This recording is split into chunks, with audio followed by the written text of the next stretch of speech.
Hey everyone, Skull902 here, and today I'm taking a trip with my memory lane buddies.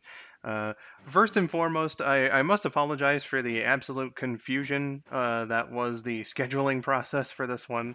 Uh, it took a long time, and it really went down to the wire as far as like co-hosts and everything was concerned. So like Trip had to drop out. Rabbit said that he would try to be here today, but he had to drop out because he has some stuff going on. Uh, but I do have co-hosts. I'm not just here by myself. Um, let's introduce them in the order that I'm seeing them on Discord here. We have Yancy, Kuko, Chad. Hello. We have First time. yeah, we have Lost Leader. Hi, I'm part of Skull's imagination. Oh shit. Wow, didn't know. Uh, we have Lyrical Miracle 9608. Hello, it is I, the Frenchiest fry. Except not really. And we have Tales of Power 71. How's it going, you beautiful people? And Skull resides in my basement. Oh! Oh dear. Is that why he lost his part of his imagination? He's hallucinating from how long he's been there. Oh dear. I thought he was in a coma. Oh no! I didn't know that I had been so traumatized and tortured this whole time. Well, Oh no! I mean, why do you assume torture? It's more like a TTP just kind of has you in the basement, kind of like Bender is in Simpsons. Or like, you're Right just a after skeleton, you know? In any case, here today, the topic is Sonic the Hedgehog related memories. This serves as like a day 3 of the Sonic anniversary streams, and that's what we're doing here today. We're gonna discuss our favorite moments and memories of our favorite blue anthropomorphic hedgehog. Not that there's many to choose from, but you know, it's Sonic. So yeah. I mean, there's at least two, right? I mean, I suppose. Oh, he's not even really anthropomorphic. I was gonna say like maybe hairy hedgehog from Yoshi's Island, and then they made him purple. So Well, I'm just thinking modern Sonic, classic Sonic. You know? well, I mean they're the same character. Come on. Are no? Yes, You yes can't they say are. they're That's canon now. you can't say they're the same character in the sense that like Sonic Generations happen, you know? Sometimes I really don't get your head canons, but in any case, uh, let's start things off here with first exposure to Sonic and how you became a fan. Whether they occurred at the same time or separately, uh, and I think like anyone watching this, or well, you know what. That's a bit of a presumptuous thing to say. Some people watching this might have caught my "Why I Like Sonic" video back from almost 5 years ago now. I know I've had some new viewers since then, so I'll just do the TLDR version. Um, I had some run-ins with Sonic as I was growing up. First, when I was 4, I remember the credits of Adventures of Sonic the Hedgehog on one of my local stations.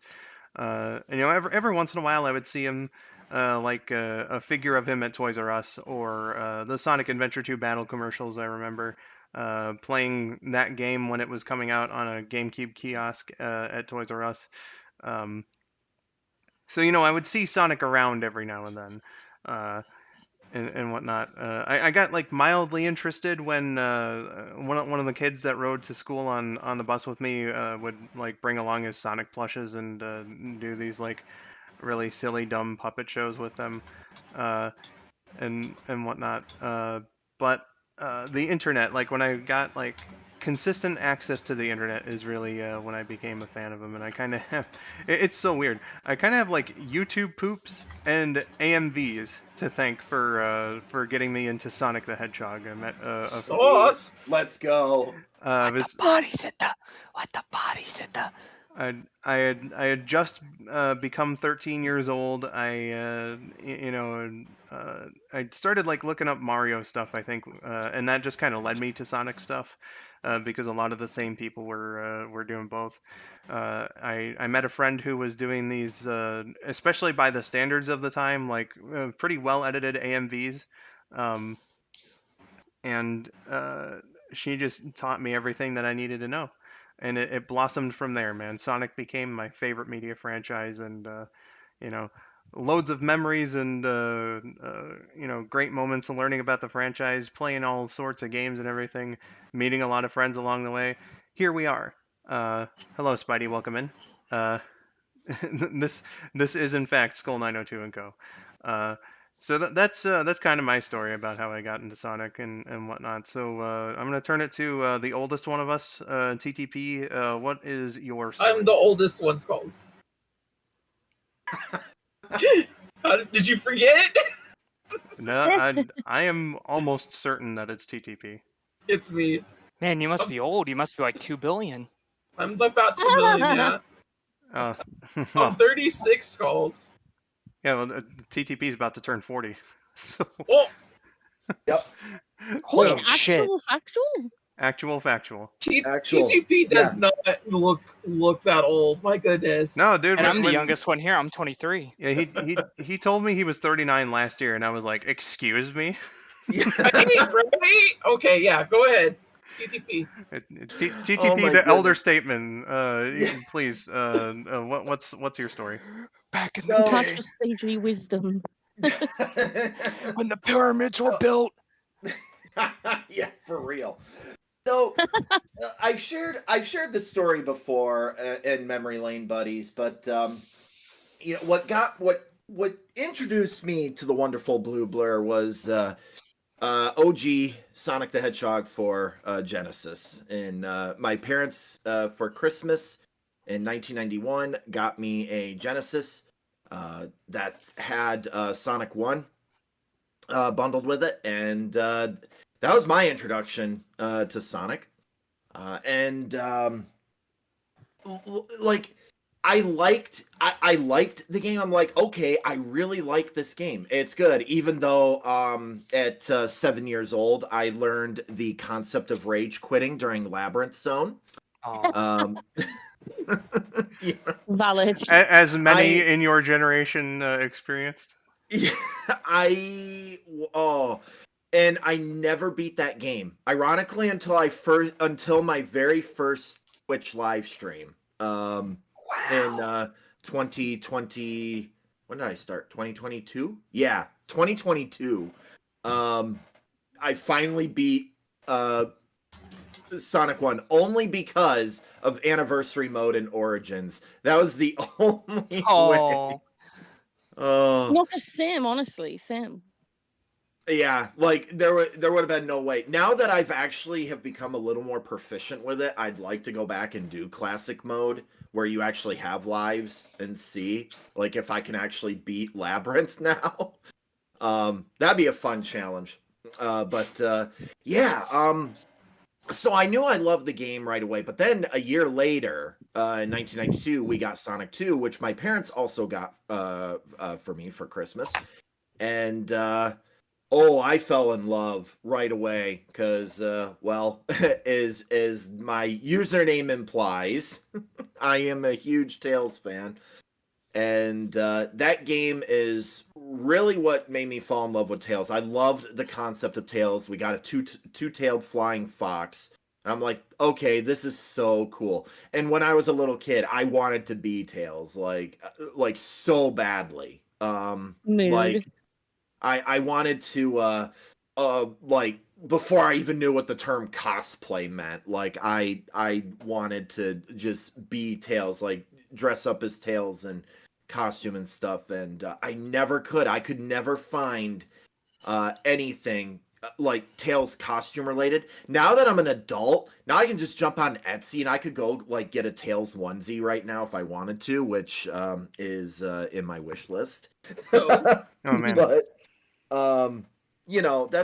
that's really honestly truthfully where how I got exposed to Sonic. It was because of my parents just like, hey, let's get TTP a Sega Genesis for Christmas, and then a year later getting the sequel to the game. So that was that, and pretty much since then I was just getting Sonic games for birthdays and Christmases and other like little family traditions and things like that. So that was a really neat. So I've been a Sonic fan since pretty much since day one, way back in 1991.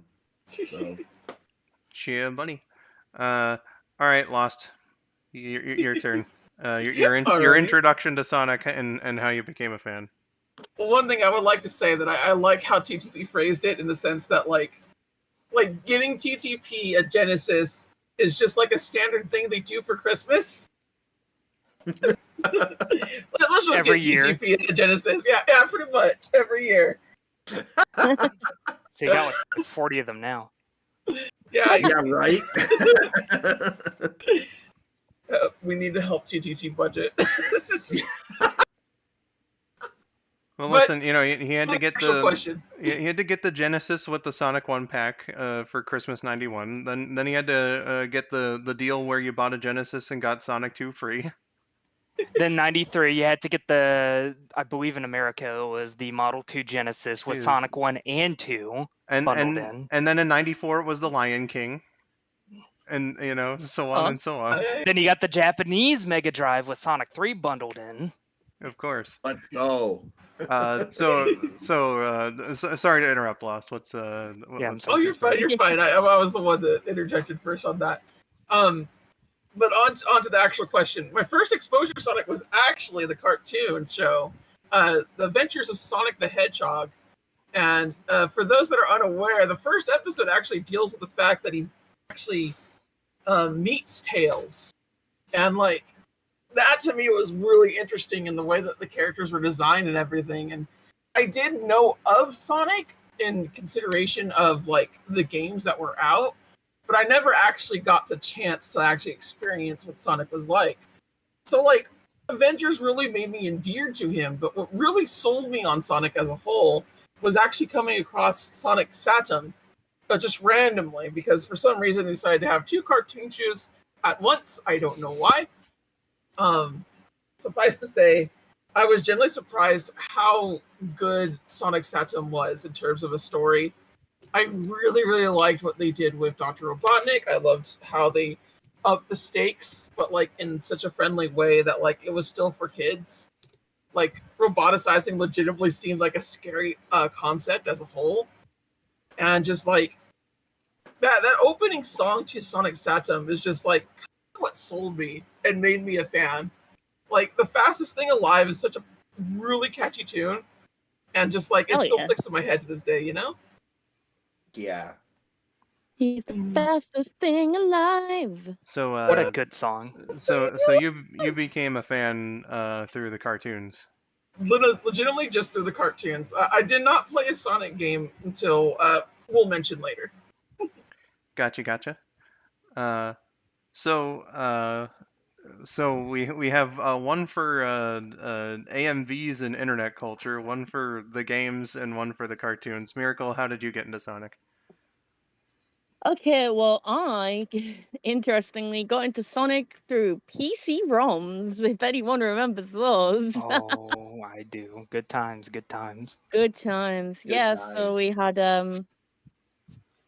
back in so like you're talking like back in like the early you're talking like anywhere from like 2000 to 2006, right? And Like that's it's whenever it happened for you. Yeah, just whenever it happened, but just like the first half of like the noughties decade, basically. We just had this lovely setup of the computer where like there was like an area that was kind of under the like staircase that had a computer like set up on a proper desk and everything, back when you had like the desk setups with like the shelves and everything, and you had like the computer tower that you would just like, if you were lazy, you'd just boop the power button with your toe if you were lazy enough like me sometimes. And it was like I think it was like we originally had Windows 98 and then obviously upgraded a couple times since then. And then yeah, my dad just like sorted, out like installing a bunch of games on there, like PC ROMs and stuff. I didn't know how it worked. Hell, I still don't know how it works, honestly.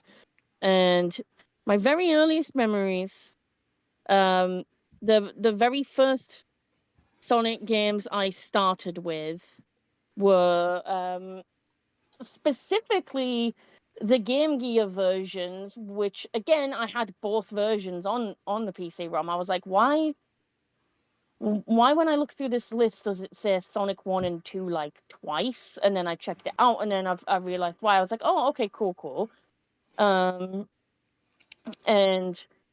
at the time, like, I knew these were, when it said Master System and Game Gear, I knew they were consoles, but they were just kind of almost mythical to me because we never owned one.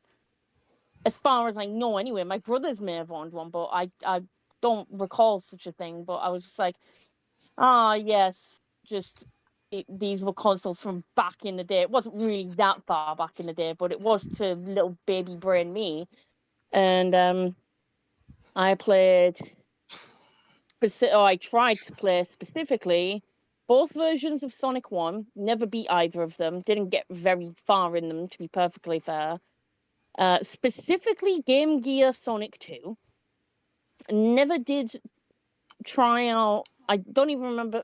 I think we had both versions of Sonic 2, but I can't remember if we did. But for some reason, I only played the Game Gear version of that, which I have like really good memories of. That was like one of my favorite.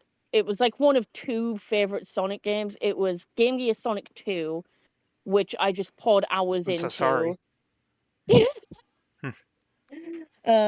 Yeah, because I never got far in that either. I could never like figure out the gliding gimmick with like the paragliders and stuff. I couldn't figure it out.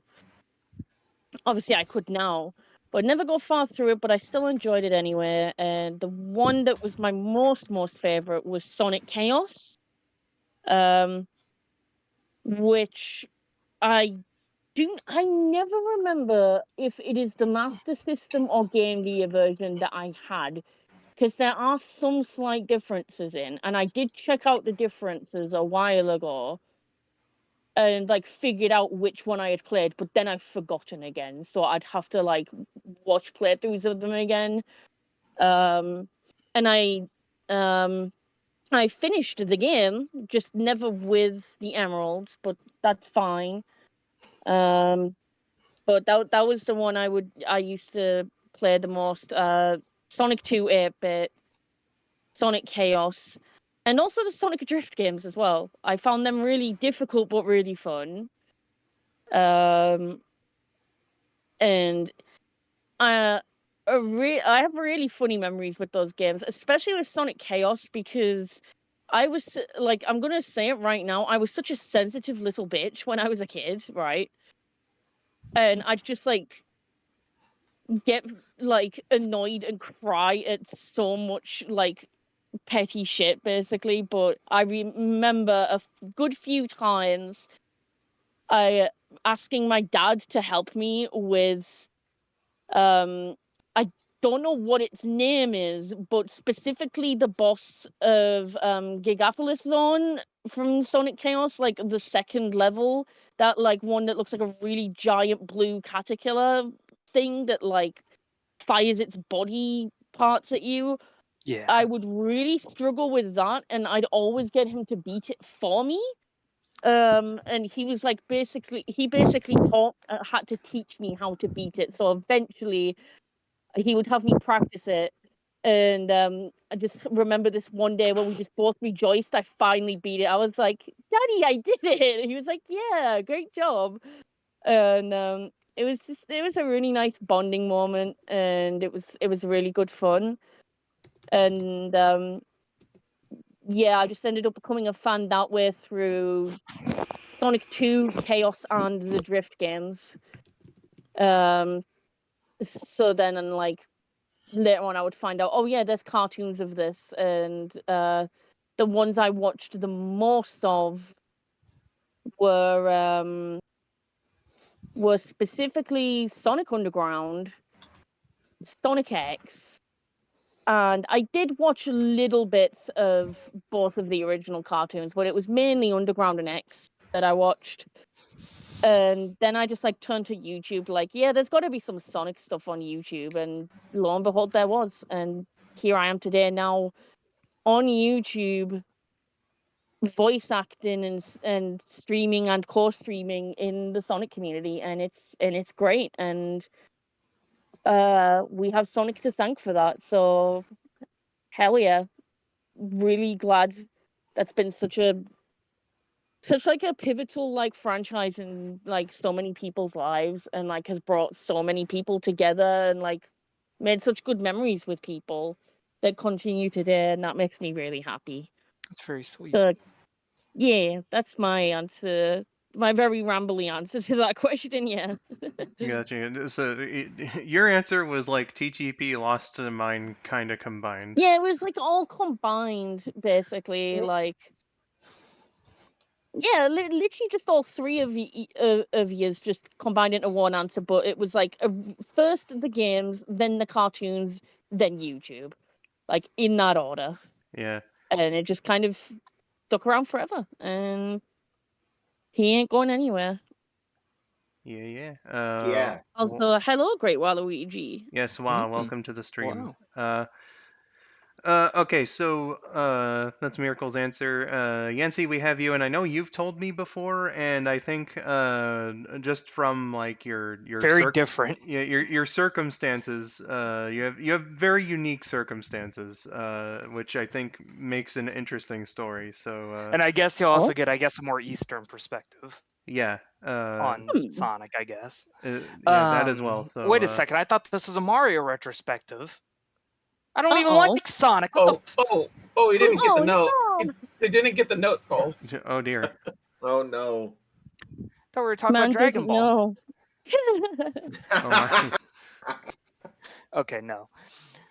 My very, very first exposure to Sonic was I believe I was, God, I had to have been no more than 3 at the time. Like, I was super, super young. And this was my first time ever, I guess, remembering being in America. And my mother took me to a library for the very first time, since we don't really have too many libraries in Japan.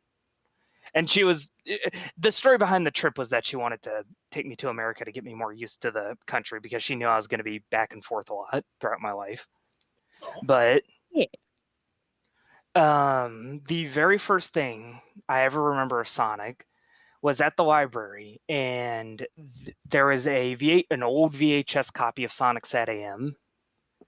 And that was my very first time I ever saw Sonic, and I guess it interested me enough, and I took it home, I watched it, I thought the theme song was fucking rad. Right? I barely spoke a lick of Hell yeah. English at the time, but I did understand it. Like, I didn't speak a lick of it, but I did understand the English language, so... Yeah, like understanding and speaking a language, two totally different things. Oh yeah, They just no, happen to overlap. Dude, Jaleel White Sonic actually influenced how I ended up speaking English. Ace. Oh wow. Nice. That's why he I guess my voice just never deepened. So that's what caused it. So after that, I watched it. I thought it was pretty alright. And I was like, okay, this is pretty cool. You know, this Sonic definitely has more of a mouth on him than, like, say, Mario does. Yeah, but I liked it. I liked that he mouthed off to people. He wasn't scared to tell you exactly how he felt. I thought he was the coolest motherfucker that ever lived, of course. And about a year, I put it down. You know, I returned to the library. I go back to Japan, right? So, give or take about a year passes. My dad comes home from one of his business trips, and he's like, "Oh, hey, I bought home my Mark III from when I was in my 20s, and which is the Master System in the US and Europe." And the very first Sonic game I remember playing was Sonic 1-8-bit. Very nice. And I love the music. I remember absolutely loving Bird Zone. I remember being very enchanted by the graphics. Yeah, I know. Shit kind of goes hard. It does. Yeah. Yeah, no, I love that song to pieces. I never beat it, of course. I never really got past, I believe, Jungle Zone. Fair. I mean, as a child, I mean, I've beaten it now, but um, so that he eventually takes it back with him. He goes back. My brothers start raising me again for normal.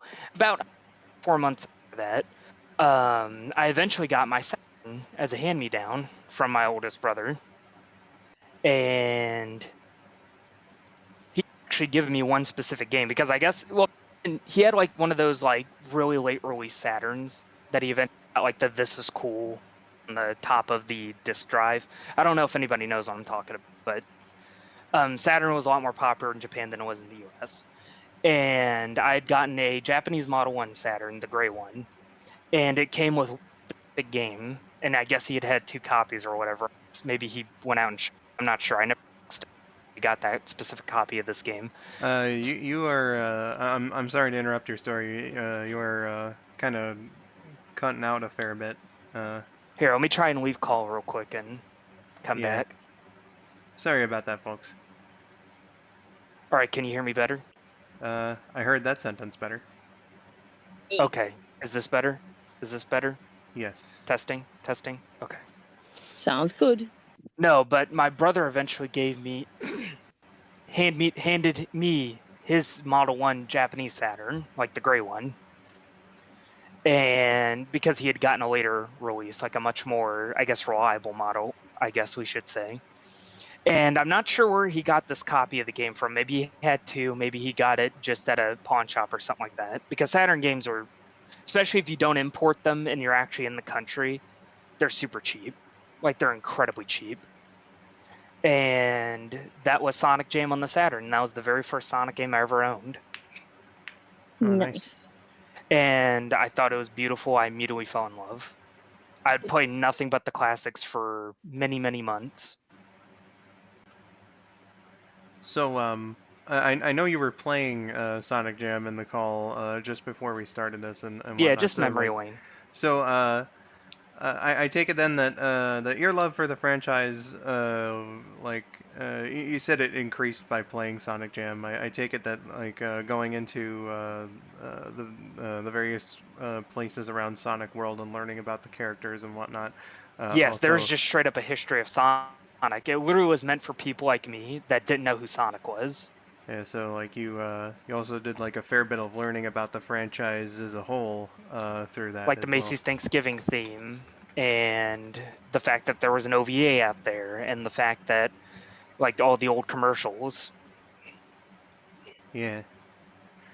Like it literally was meant for people like me that were either new to Sonic or old school fans that wanted all this stuff, or because Jam came to be because Sonic Team got letters from Japanese children who were like, "Who the hell is Sonic?" Like it's like, is that just like your company logo or? Oh yeah. Well, that's pretty interesting, and It is. a good resource, Absolutely. to And get. then I just had an undying love for the classics after that, and then I eventually went on to play CD, Adventure 1, Adventure 2, all that stuff. Hell yeah. Nice, And now nice. I've 100%ed all of the mainline Sonic games now because I have done all Path and Shadow the Hedgehog, so that makes it, I have, Why? I think it's like something like Yeah. 318 or something. It's some Yeah. insane amount. 326, if I recall. 326. From Oh my my set. You God. did it Such all a 326? such a fucking Yes. insane number. That's All A amazing. ranks, everything. GG's. Jesus crikey That was the last Christ. Sonic game I needed to play 100% because I've done Unleashed DLC, I've done 06 DLC. Dear Lord. Uh, GG though. But yeah, that's how I got indeed. into Sonic. And then I saw AOSTH and all of that cartoon. I saw X while it was airing on reruns. Like Japanese reruns, not American reruns. But I did Right. eventually see some of the 4Kids stuff later on in my childhood when I was in America again and I watched like the 4Kids dub a little bit. Gotcha. Yeah. Yeah. But I didn't really have Ryan Drummond growing up. I didn't really have Jason Griffith growing up. I mostly had Junichi Katamaru, which is Sonic's actor over there. Mm-hmm. And it was just consistent. So we never had any, I guess There was no great voice acting war over there. War, yeah. There was no Yeah. real debate. It was like Yeah. there's because in Japan you don't really get replaced. You're basically doing it for the rest of your life if you choose to. Yeah. Well, like I said, a bit of a unique perspective. That's a very interesting story, and it's cool that Sonic Jam gave you some more extraneous information about the series to teach you more about the characters and stuff. Uh, And so get good at it as well. yeah, it kind of helped Oh get your yeah. feet in the pool, as it were. So our next point here is first Sonic game beaten. So I know Miracle kind of already mentioned it. So Miracle, give us the TLDR version. TLDR version. First game I ever beat as a kid, not like a super little kid, but just as a kid in general, was Sonic Chaos. First like mainline game Chaos is mainline as well, but like first like big mainline game I beat was Sonic 2. For similar reasons that was it TTP said it was anniversary mode that helped beat Sonic 1? Yeah. Was it you that said that? Yeah, that was Yeah. basically my way of beating Sonic 2.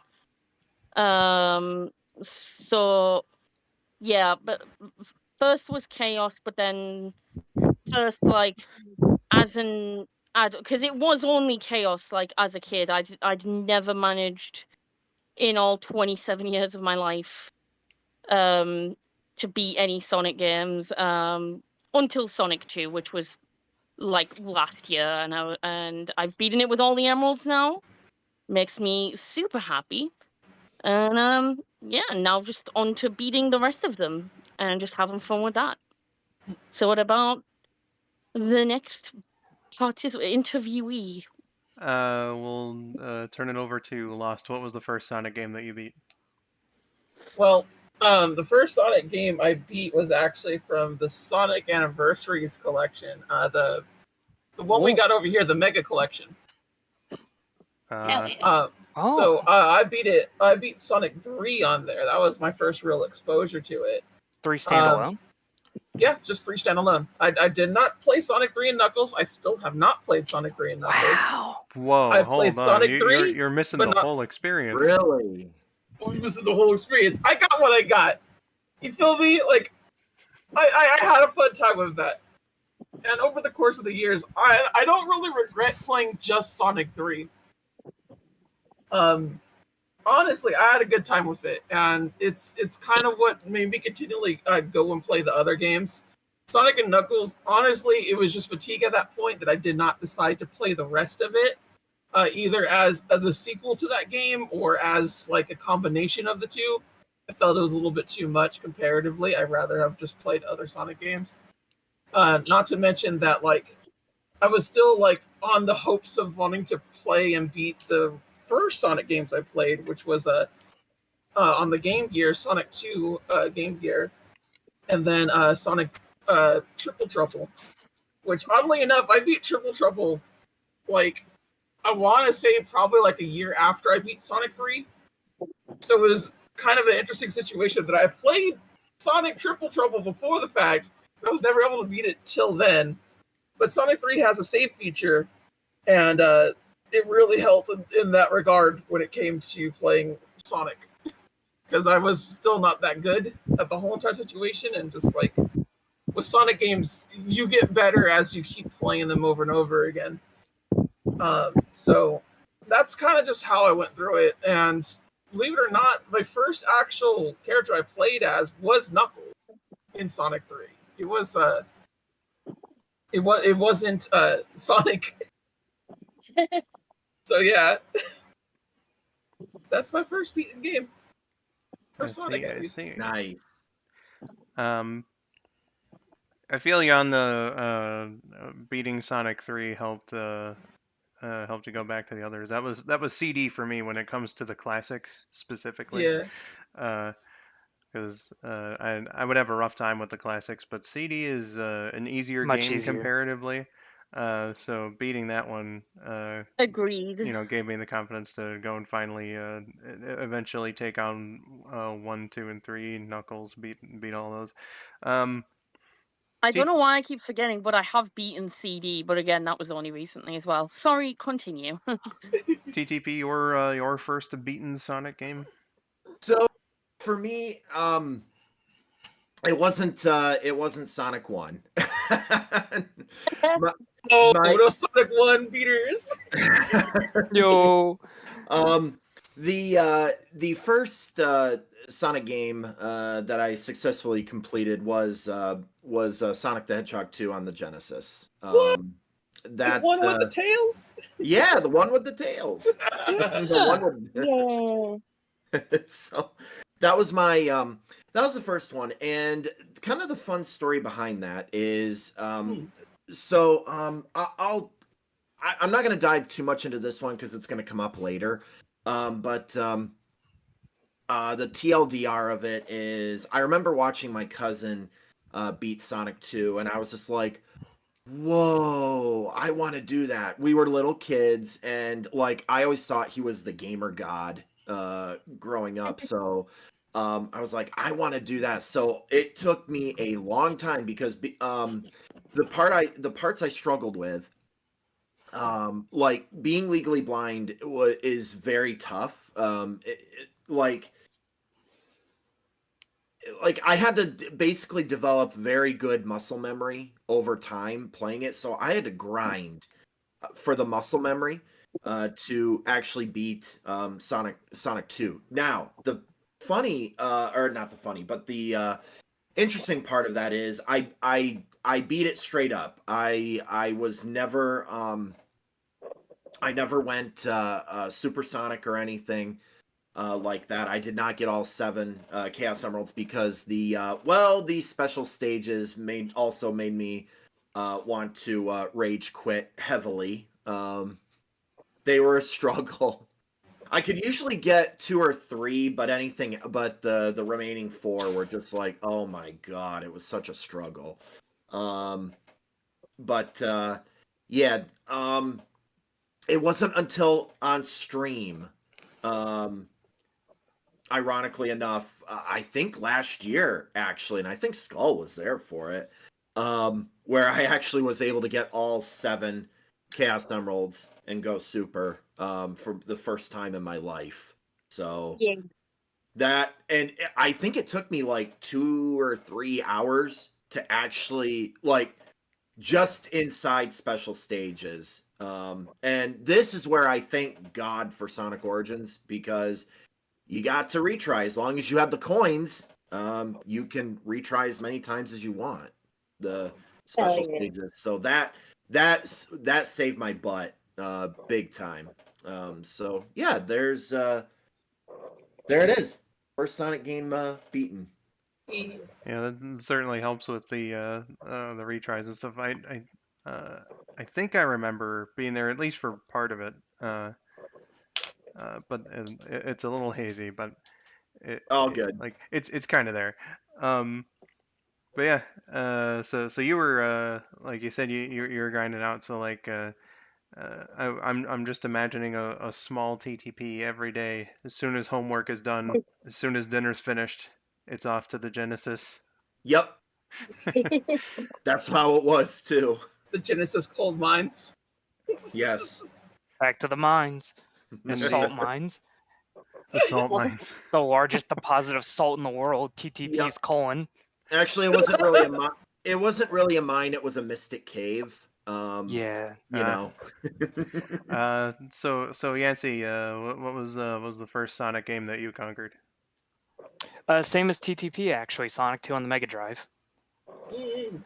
And it was actually on an original cart, because I was a little bit older when I got my Mega Drive, so I was, able to just fully beat the original trilogy on there. And Sonic 2 was the first one I'd happened to beat. I was still very, very little at the time. That may have been the first video game I ever beaten. Oh, dang. Oh, nice. Oh wow. Like, and I saw game credits back then. Again, my brothers would play a lot of games, and I'd see a lot of credits. But Sonic 2 really did feel like it was the first game to me that I was like, I didn't know when it was going to end. It was like, oh, here's the next zone, here's the next zone, here's the next zone. And as a very youngin playing Jam, I was like, oh hey, I'd always get stuck at Mystic Cave. Like whether it be the boss or the Mystic Cave shit pit or stuff like that. The good memories of being in that spike pit, playing Yep. checkers with tails. Jeez. Oh yeah, bro. Dun, dun, dun, dun, dun. I don't know how much time we have left. Plenty. No, but my very first full playthrough of 2 was not a Chaos Emerald run. I did it as it was. My very first Chaos Emerald run I got in Super Sonic by Wing Fortress, I believe. So I had one zone to use them my first time, but I believe I beaten the game when I was like 5. For and That makes me feel very silly. and and that was like the very first video game ending that I feel like I saw for myself, and I really felt accomplished. I think that was the very first time, like with Dreams Come True, Sweet Dreams playing in the background, and like you falling down and like Tails catching you on the like I got a little emotional as a 5-year-old. I was like, like, and the music like swells up, and Yeah. and then like the fucking zone melody kicks in once it cuts to black. It's like Sonic 2 cast of characters, and it like shows all the people that worked on it. And like you hear all the zone melodies and like the 2-player melody in there, and it made you feel really, really accomplished. And it played like the full like title screen theme when it like puts in like the big Sonic 2 like title, or like the Sonic 2 logo, like right as you after the credits. Yeah. It was really, really good. It was really touching. I thought it was very fun. The Death Egg Robot, it was very difficult for me. Like I'd had many runs beforehand, before that winning run, that I how should we say, died game over to like that, or like Mechasonic Mark 1. Right. But yeah, no, that Sonic 2 on the Mega Drive was my first Sonic game, and probably my first game I ever beat. Very nice. So it means a lot to me. Yeah, that's cool. Original hardware being so young, and that being like potentially your first ever beaten. That's that's the stuff that creates some core memories. Like I thought to myself, I'm like, this thing is forever. I'm gonna love Sonic forever. Yeah. Sort of deal. Yeah. As far as mine is concerned, I've divulged the story before, but like for Christmas in 2008, I got a replacement GameCube because our second one broke, much like the first, and F. a copy F of and Sonic Chad. Adventure DX. I was smack dab in the middle of a playthrough of Adventure 2, and I was I was like a fair bit into that one. I forget the point where I was stuck. I think it was Cannon's Core. I was stuck there, and I had been stuck there for a while. You almost beat the game. And I mean, it took me a while to get there as well. Like I'll get more into it in a second. But like, so I was stuck there, and I didn't have a GameCube for like 3 weeks before, before Christmas. Specifically, it was December 24th that it started. It was an early gift. Then I started with DX, and that one, I was feeling pretty good because like video games back then I hadn't beaten any, and the ones that I tried were taking me so long to beat. So with DX I beat Sonic Story in 2 days, then like Tails in 1 day. I think I beat Knuckles all in the space of a single day.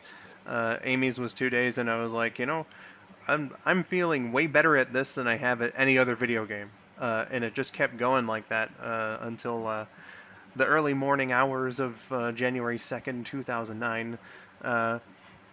I finished up Gamma's story, and then I just went straight into Supersonic story.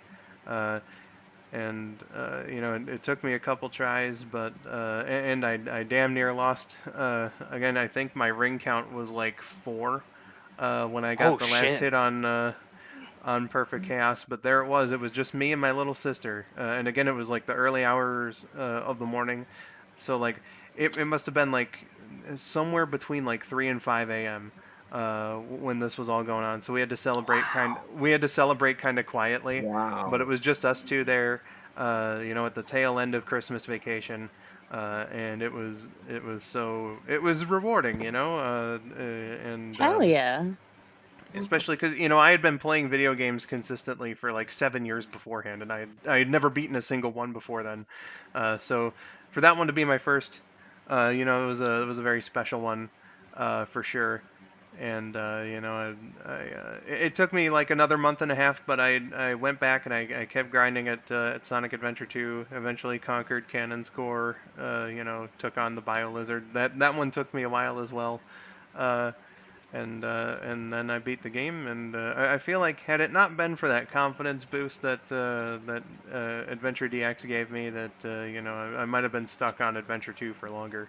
Uh, so Adventure 2 is a lot more accessible. It's a lot more of an easy game to get into than, say, something like an Adventure 2. um, so yeah, that was my first.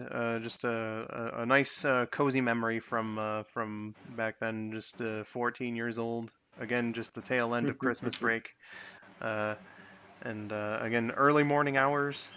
Just chilling, hanging with my little sister, and it was cool, man. I'd be like silently crying with joy because if it being like early and you can't like scream with happiness, I'd be like, And she and I knew how to keep it down. It's, a nice level of excitement, but not in a way that would wake everyone else up. yeah. Nice. So our next point here is favorite Sonic game. Uh, Ooh. I'm sure that we all have some opinions. I am 100% expecting a hot take from Lost. So I've seen your tier list, Lost, and you've seen mine, so we know so exactly what we think. so let's start with her. Let's Lost. prepare. Let's brace ourselves. What is your favorite Sonic game and why? Okay, so surprisingly enough, I don't think this is a hot take. I really don't. Sonic Adventure 2 is my favorite one of the Okay, yeah, bunch. that's not a hot take by any means.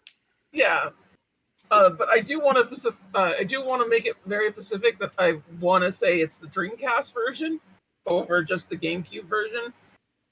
Well, I do agree that like I probably spent more time on the GameCube version. It's just a simple fact that like with the Chow Garden, you could actually race all your Chow, like all 8 of your Chow if you wanted to, or however many you're able to have. I think it's 8 is the max for Chows to race, but you can't That do sounds that in correct. yeah you can't do that in the GameCube version for some reason. I don't know Yeah. why they did it that way, but VMU, maybe? uh, I don't know. For some reason you're just not able to race all your Chow, and that's the reason why I like the the Dreamcast version of Sonic Adventure 2 over Sonic Battle. But overall, I did experience Sonic Adventure 2 when it released and everything. So like all that stuff happening with emotional peaks and the mystery to it and everything just enthralled me. Like I love Sonic Adventure, like because like I really wanted to get a GameCube for Sonic Adventure. That Orca thing, which just completely sold me on the whole situation. But it's Sonic Adventure 2 Battle, Sonic Adventure. Ugh, see how it is? Sonic Adventure 2 that like really like stumped me on the whole entire like wow Sonic could be like this, like I'm so glad this is like a like Sonic Saturn situation where just like how emotionally raw it was for Shadow and like how serious they kept everything. I said this to Skulls many times, but one of my favorite bits in the Sonic franchise as a whole is just the quiet, somber take that they all have at the end of Sonic Adventure 2, where they're reminiscing over the fact that Shadow died. And like at the time, like you didn't know Shadow was gonna come back, so like that was like something that really hit for me as a teenager. Like I was like, dang, this is really good.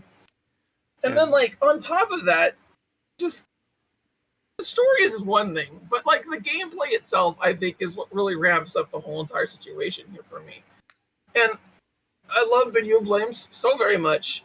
And I will say this, as much as I love video blames, I do feel that not a lot of them are as replayable as you would think.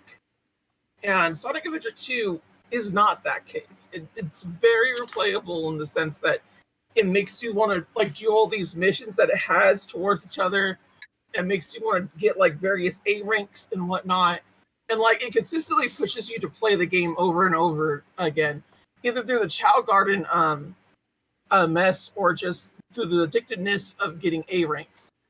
And the fact that you're able to get rewarded for that at the end with Green Hill Zone, which I didn't know at the time was the case. I don't think a lot of people did back then. This is the early era of the internet where like people were still talking about rumors on things, and just that was really cool to see as a whole. That like you would get rewarded for just getting all A ranks, and like I was just doing it because I liked seeing all the pink there. I was like, oh, that looks nice. And then on top of that, like the Chow Garden alone, I think for a lot of people sells Sonic Adventure 2. But I think a lot of people tend to miss the idea of why the Chow Garden is so good is because you could take breaks from it. The fact that you would go in this endless loop of like, oh, I need to raise my Chow. Let's get these particular animals and chaos drives. So you would go through a level, maybe try to like get better at it, and then you would go back to the Chow Garden, feed your Chow all that, hang out with your Chow, and then you'd be like, oh, it's time to raise their level again, and you go do it again. It's a consistent process that really helps expedite the whole entire idea that I like with Sonic of just wanting to consistently replay the games. And like a lot of Sonic games are like that, where if you replay it, they get better and better. And Sonic Adventure 2 just kind of has that loop built in over just you having to do it. And that's what like really like sells me a lot on Sonic Adventure 2 over nearly every other Sonic game out there. Gotcha. Mm-hmm. Damn straight. Right? Nice. It really is like Hell a whole yeah. lot that you can do in there. That game is so depthful. It's so arcadey. It's good. It's amazing. Right. For sure. It was certainly my favorite for a long time. But let's turn it over to Miracle. What's your favorite Sonic game and why? So I would say it's hard for me to choose just one because I have like favorites in different categories, if that makes sense. Like were my you favorite able one. to do that? You know, if I've been able to get away with doing that for my answer for what's your favorite Pokemon, then Miracle can get away with doing that for what's your Yeah, favorite like Sonic game. because my favorite game that I played as a kid, Sonic specifically, was Sonic Chaos. Like specific to 2D, my favorite to play 3D. I'm really tempted to say Sonic Heroes, but that might just be the nostalgia talking because I never really got that far into Sonic Heroes because skill issue. I may be more tempted to say Sonic Adventure 2 Battle on the GameCube. But then I never really got far in that either, so I would say I'd choose SA2 off like the story because it's definitely my favorite story out of all the Sonic games. So my simple answer in short would be favorite to play with Sonic Chaos, favorite story is SA2, and because of the story and the music just being that amazing, I would say probably Sonic Adventure 2 is my favorite Sonic game. That would be how I would. That's how I would probably summarize that. Gotcha. So yeah. Yancy, what's your favorite Sonic game? Sonic 3 Knuckles. Big. Like that is my favorite game ever. That is my favorite Sonic game. I think it's just everything about it, the music, the graphics, the gameplay is exquisite. At one point, Sonic 2 was my favorite, and then I like really got into 3 and Knuckles when I was a little kid, and I was like, 3 and Knuckles is just amazing, and I decided it was like my favorite game ever when I was like 7, and it still hasn't been toppled. Like 3 and Knuckles is the bomb. The Super Emeralds are here. The cutscenes are amazing, but we'll get into that when we say favorite Sonic story. But like the graphics, the Act 2, Act 1, Act 2, like they're just never cut to black unless they're loading in a new zone. Yeah. The music changing, the multiple playable characters, Sonic, Tails, Knuckles are all fun to play. There's no weird gimmicky bullshit. It is Sonic firing on all cylinders in my mind. Like the end game is beautiful, the payoff is beautiful. Like you're more in getting deeper and deeper underground, and like you get to Sky Sanctuary and you're like up in the clouds and you finally see the sky again. I'm getting to the story now, but like the level of challenge is good. It's not weird, doesn't have weird difficulty spikes like Sonic 2 does. Like I mean you have to launch base and you go into Mushroom Hill and it kind of slumps a little bit, but I consider that more of a catching your breath kind of zone, and then it ramps up again with Flying Battery. But Yeah. it's so good. Like everybody needs to play 3 Knuckles at some point in your life. The elemental shields, the super emeralds, hypersonic. You can even just choose to say supersonic if you just want to ignore the hyper rings. The speed runs are very interesting for them. The cartridge is a fucking freak of nature. How could you not love the game? It really did feel like this is like 16-bit platforming at its peak. Like 94, Sonic 3 and Knuckles, that's where it's at. Yeah. Biblical. Legit. There really is just something about fourth generation platformers that because it was a very popular genre back then. It started with a bang in SMW and it ended with a bang with 3 and K. I think they knew exactly what they were doing, and 2D platformers have had a lot to live up to ever since. 3 and Knuckles is a very solid choice in that regard. Yes. So I'll go next for favorite game. Don't worry, TTP, I'm not forgetting you. Favorite Sonic game for me would be Unleashed HD.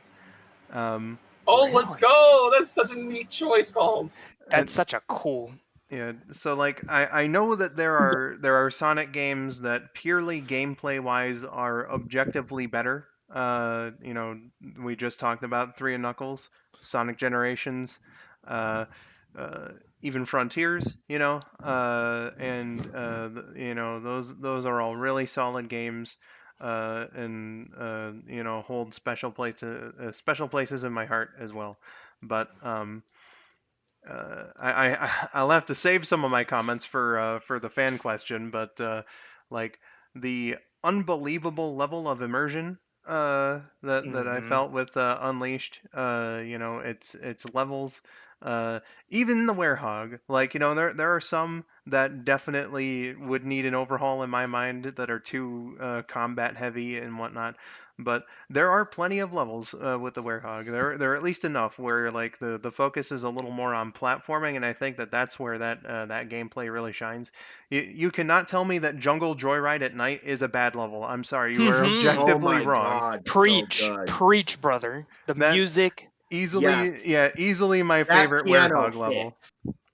So I do have an interesting bit about Sonic Unleashed that I think we need to talk about sometimes, Calls. But go ahead. But yeah, it was, it just really immersed me. The story, the art style, and I'll get into the story later. But again, like the art style, the music, just its general presentation, the way it looks is so beautiful. I'm so surprised that we didn't get a Sonic game that looked any better than it until Frontiers came out. It just presents itself in such a way that really just makes it a beautiful experience. And I kind of compare it to watching my older brother play through Star Fox Adventures many years before I played through Unleashed. where it just got that kind of big old sense of grand adventure. Except, instead of just watching my brother play it, it was my turn to, play through it and get to the next part and everything now. Uh, and while I didn't have like the sort of family bonding with Unleashed that we had with Star Fox Adventures, it still felt like very special to me in that regard as well. I think Unleashed just kind of hits all the right notes in its presentation. Like, for instance, people argue about whether or not humans should be in the Sonic franchise. I personally think that they're not out of place at all, especially if you do them up in the Unleashed style. I mean, good God, that Pixar-esque art style, that look for the humans, perfect. Professor Pickle, goated character. Mwah. Agreed. You know, there's just a lot to love about it, and it might not be the perfect gameplay wise, but it's still really solid in that regard. Uh, It's the perfect asterisk, game in your heart. It's your personal fave. This was the last asterisk, Sonic game to fuck really you, have Eggman Land. balls. But that's Oh my god. Right. compared to everything else, right? It's whatever. Mm-hmm. The metal See, I collecting I like that didn't even level. think was too bad. So just there's so much that I could say about Unleashed, but again, I just feel like the whole thing just sucked me in a way that not a whole lot of other video games have been able to, and that's kind of what I feel about Unleashed. Is that again, gameplay wise, there are better games, but just as an experience, I think that one grabbed me the most. That is how I think that you do a Sonic game right there. So Unleashed HD is my answer. I do like to point out the fact that Skulls saw that Sonic could eat chili dogs and said this was the most immersive experience of any Sonic game. Just like, Sonic, you oh, can play as Sonic while eating a chili dog. 10 out of 10. he's just Holy like me shit, for he's eating real. chili dogs! No, but like I feel like, see, and I like Eggman Land. I think Eggman Land's actually a really fun challenge, but but yeah, no, with the human comment, I fully agree with that. It's like either do it like they did in Unleashed, or they do it like in Heroes, and also Unleashed for PC. Um, so Did you TTP. hear me? No, I did. Yeah. Okay. No worries. TTP. Your favorite Sonic game. So, gonna divide this really into two categories, and they actually both games got brought up. I'm actually 100% behind Yancy on this one. It started off with Sonic 2 because we got Tails, but Sonic 3 and Knuckles enhanced Tails so much. Between flight, grabbing Sonic and everything, like, oh my gosh, it just made it like so freaking amazing. Even though I did not beat Sonic 3 and Knuckles until 2008 because of the fucking Barrel of Doom in Carnival yeah. Night Act 2. Yeah, that's an understandable feeling. Up and down. Am I the only one that like understood that like pretty quickly? No, I understood it too. It took me maybe less than 30 seconds my first playthrough. No, agreed. Yeah, I just It, find it It was stopped me like for like a minute, and then I figured Yeah. it out. My argument, because I got stuck on that one too. My argument is that you don't do anything else with up and down in the entire classic Sonic franchise. Yeah, You do no, stuff it's with totally down. understandable. like, I You move the get camera. why it's confusing. Okay, you move Mhm. the camera, but like you don't do anything in the sense of like level You press progression down for like spin that. dashing. Oh my God, Yancy. no, I'm Just Yancy on use up this and one. down. Yeah, honestly. The spin dash is No, optional. I get what Skulls is saying. I get where he's Non coming 3K. from. All right, TTP, continue. Yeah, I'm sorry. So, no, it's all good. So no, I yeah, that was yeah, like I still loved it, even though like I never got to experience Ice Cap Zone until 2008 for myself. Yeah, and my cousin, who I referred to earlier, he was the one that like told me that's all you do is just up and down. I'm like, are you kidding me? Now he got stuck in the same spot too. It wasn't until later in life for him the same thing where that's all you had to do is just press up and down while on the barrel. But you know, like I still loved the game. The music is on point as well. My so I grew up with Michael Jackson's Thriller album on vinyl. So when I was like 1 and 2 years old, my mom would dance with me around the house to Michael Jackson. Aww, Oh, that's Cute. sweet. So that's so cute. yeah, so like when the rumors started going around that Michael Jackson was doing the music for Sonic 3, specifically, like I already instantly had a deep connection with the music from the game. And so between an Enhanced Tales, Michael Jackson with his producer Brad Buxer doing the music for Sonic 3, and just the cleanness of the game, the completeness of the game, it is absolutely phenomenal. So there, for classic era, that is probably my favorite game. Modern era, I'm with Skull Unleashed, and Oh, the music is wonderful. Like, and that's really what, like, okay, so Sonic 3 really got me into video game music. That was the game that inspired me to deep dive into video game music. And Unleashed just took it to a whole new level. The soundtrack is beautiful. You brought up Jungle Joyride, Nighttime. That piano is such a banger. Yeah, dude. Oh That my song. god. I wish that there was an option to turn the fucking combat music off because Same. that song did not deserve to get interrupted so many times. No, it Unleashed for didn't. PC, we And need to mod it. Sega, hint, hint, wink, wink. If we ever get a PC, a Steam version of Unleashed, please add that option to turn off the battle music, please and thank you. Yeah, god damn it. But yeah, like the music is on point. The story, like the story is great too. But I'll get into that one later.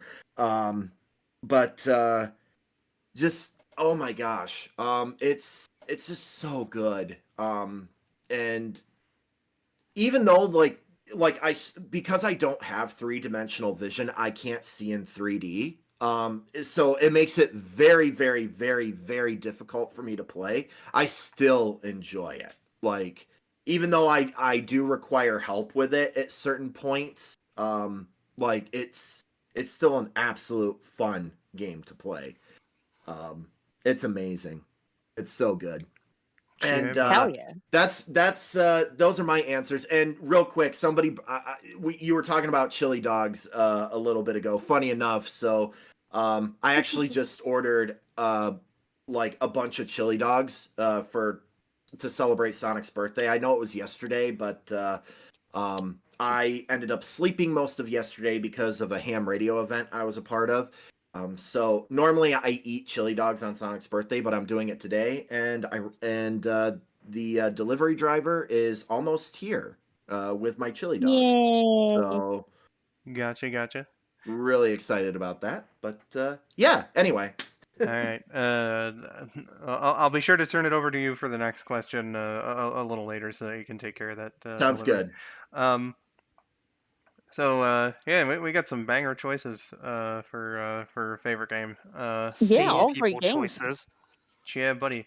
And now we get into another topic about favorites. Favorite Sonic character. Um, I have gone on at length about this subject, so I'll just try to do it as quickly as I can here. Mine's tied between Sonic and Amy. Though I will say Amy's the one that's like way more interesting to talk about in my opinion because like with Sonic you look at him and you just kind of know him, right? You know, you just you look at him and he's He's me. He's like energetic and sarcastic, fun, uh, you know, uh, free spirited, and he can throw a good lesson in there every now and then. Uh, and it doesn't matter how many words that he uses. Twitter, for the love of God, just because Sonic, delivers those speeches a little more. They're a little more wordy in the IDW comics. I'm sorry to break it to you, but comic books are meant to be read, okay? Uh, but that's my piece on that. It doesn't break Sonic's character for him to do that. But with Amy, I did like 2 whole ass videos on the subject. That's how interesting I think the topic is. But it really depends on like how she's written, because she is really a tale of what the writers want to do with her. Uh, Yep. we get interpretations like Heroes, Rush, and Sonic X, where like they basically make liking Sonic her only personality trait, and then Lit. you know with that, or I shouldn't say only, because they keep the anger too, but it's like so much less justified, I think. And I know a lot of people accuse me of being like, oh, you just want Amy to be boring, and it's like, why can't she have a fiery side? And it's like, I should have explained that better in the first video, but I did in the second. It's not that I don't want her to have a fiery side, but if you take a look at examples such as like Sonic Adventure, or like Frontiers for a recent one or whatever. If Amy gets mad, I think that putting like a justifiable reason behind it makes it like so much more understandable. Uh, you know, Exactly. uh, because she is, she does have big emotions, and she's gonna let you know how she feels. Uh, but I don't think that someone being like, oh well, what if Sonic doesn't like you, is reason enough for her to go start bashing people with her hammer. Uh, you know, but those good depictions, at least in my opinion, again, Sonic Adventure 1 and 2, Unleashed, Frontiers, the IDW comics for the most part. Uh, you have a character that she's very nice and sweet, understanding, but she's also capable of like leading the charge.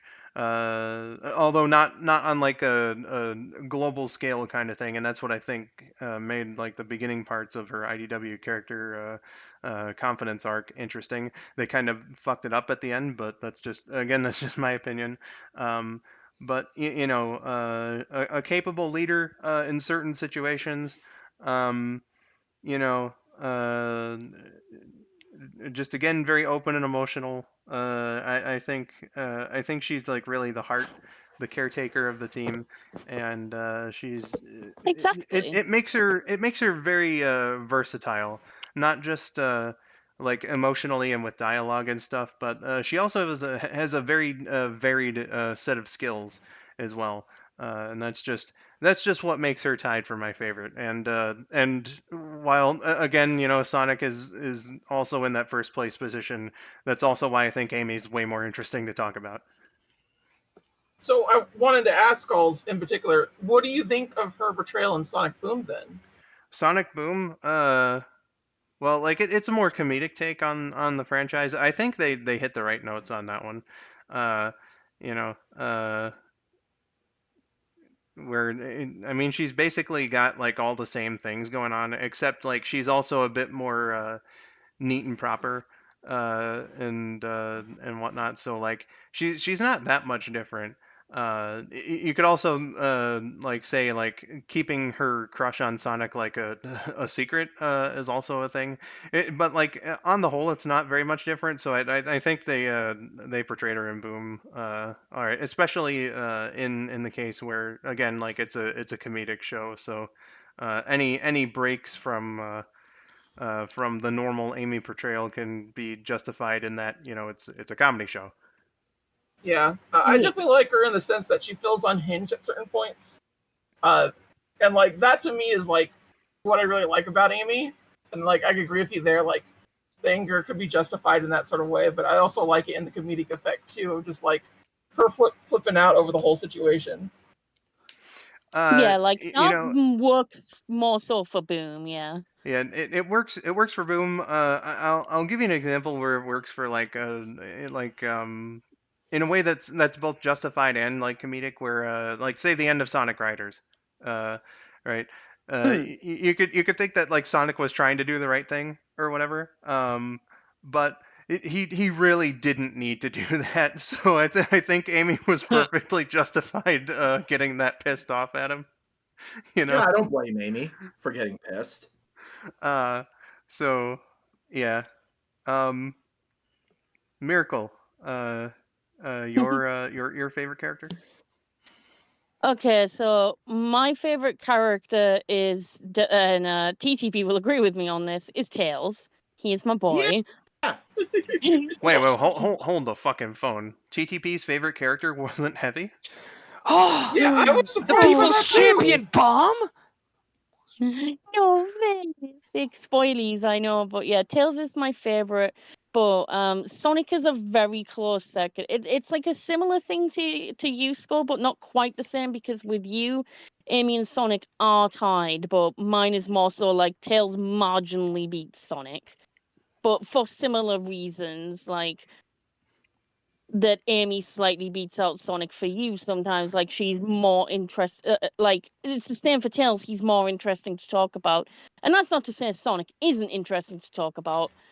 Of course, he is like just one of the most interesting characters ever, I think. But just Tails is my boy that like has that #1 spot in my heart. Sonic, very clutch second because he's the hero. He's just the goodest guy, and I just really love his like personality and his particular ideals and attitude. But the same goes for Tails, and Tails, he just like me for real, for real. Hmm. um so so yeah, just barely beating out, so basically Tails and Sonic are just my boys. I love them a lot. So that, yeah, that would be my answer for favorite character, bracket S bracket. Gotcha. I know I have plenty of friends that would put Tails #1 on their list. It's Cat TTP. dude, there are so many. Uh, uh, but yeah. Because Uh, we're based, but everyone's opinion is based. So Yancy, your favorite Sonic character?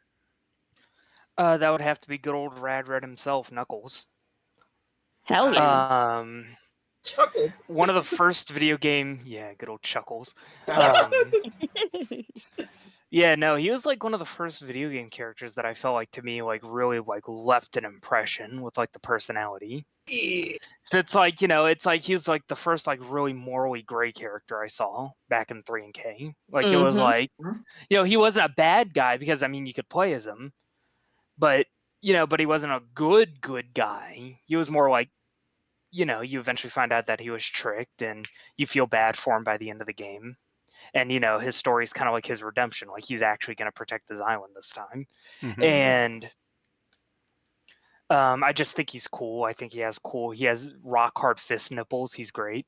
Boy, kind of chilly out. Boy, it's kind of chilly out today. He's never the sharpest tool in the shed, but he means well. He's definitely probably one of the. Not to mention, he has like one of the most killer character theme songs for the whole franchise, in my opinion. Unknown from Emmy. Yeah. Yes. Oh yeah. My favorite incarnation of Knuckles, though, actually has to be from the Fleetway comics, the UK comics. Comparatively to Archie, oh yeah, no, this is like how I imagine like Knuckles in my head, like alone.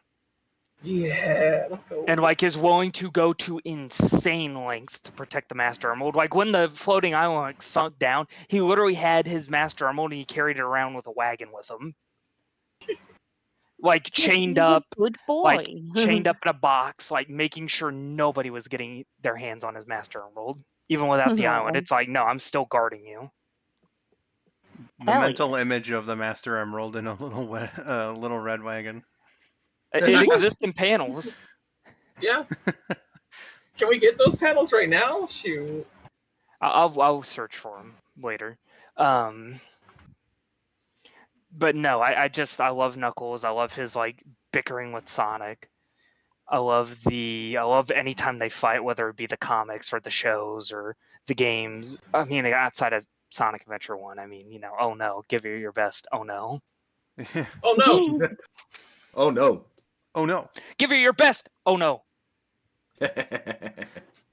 Man, what a great English dub, guys. You really did a banger job on it. But yeah, no, I love Knuckles. You know, he's kind of the punching bag sometimes. But you know he's still a badass. You know, he could still probably kick everyone in this room's ass. The room of like characters that he's in. It's like, dude, yeah, how could you not go wrong with Big Blue and Rad Red? I know, right? Exactly. He He has dreadlocks. Yeah.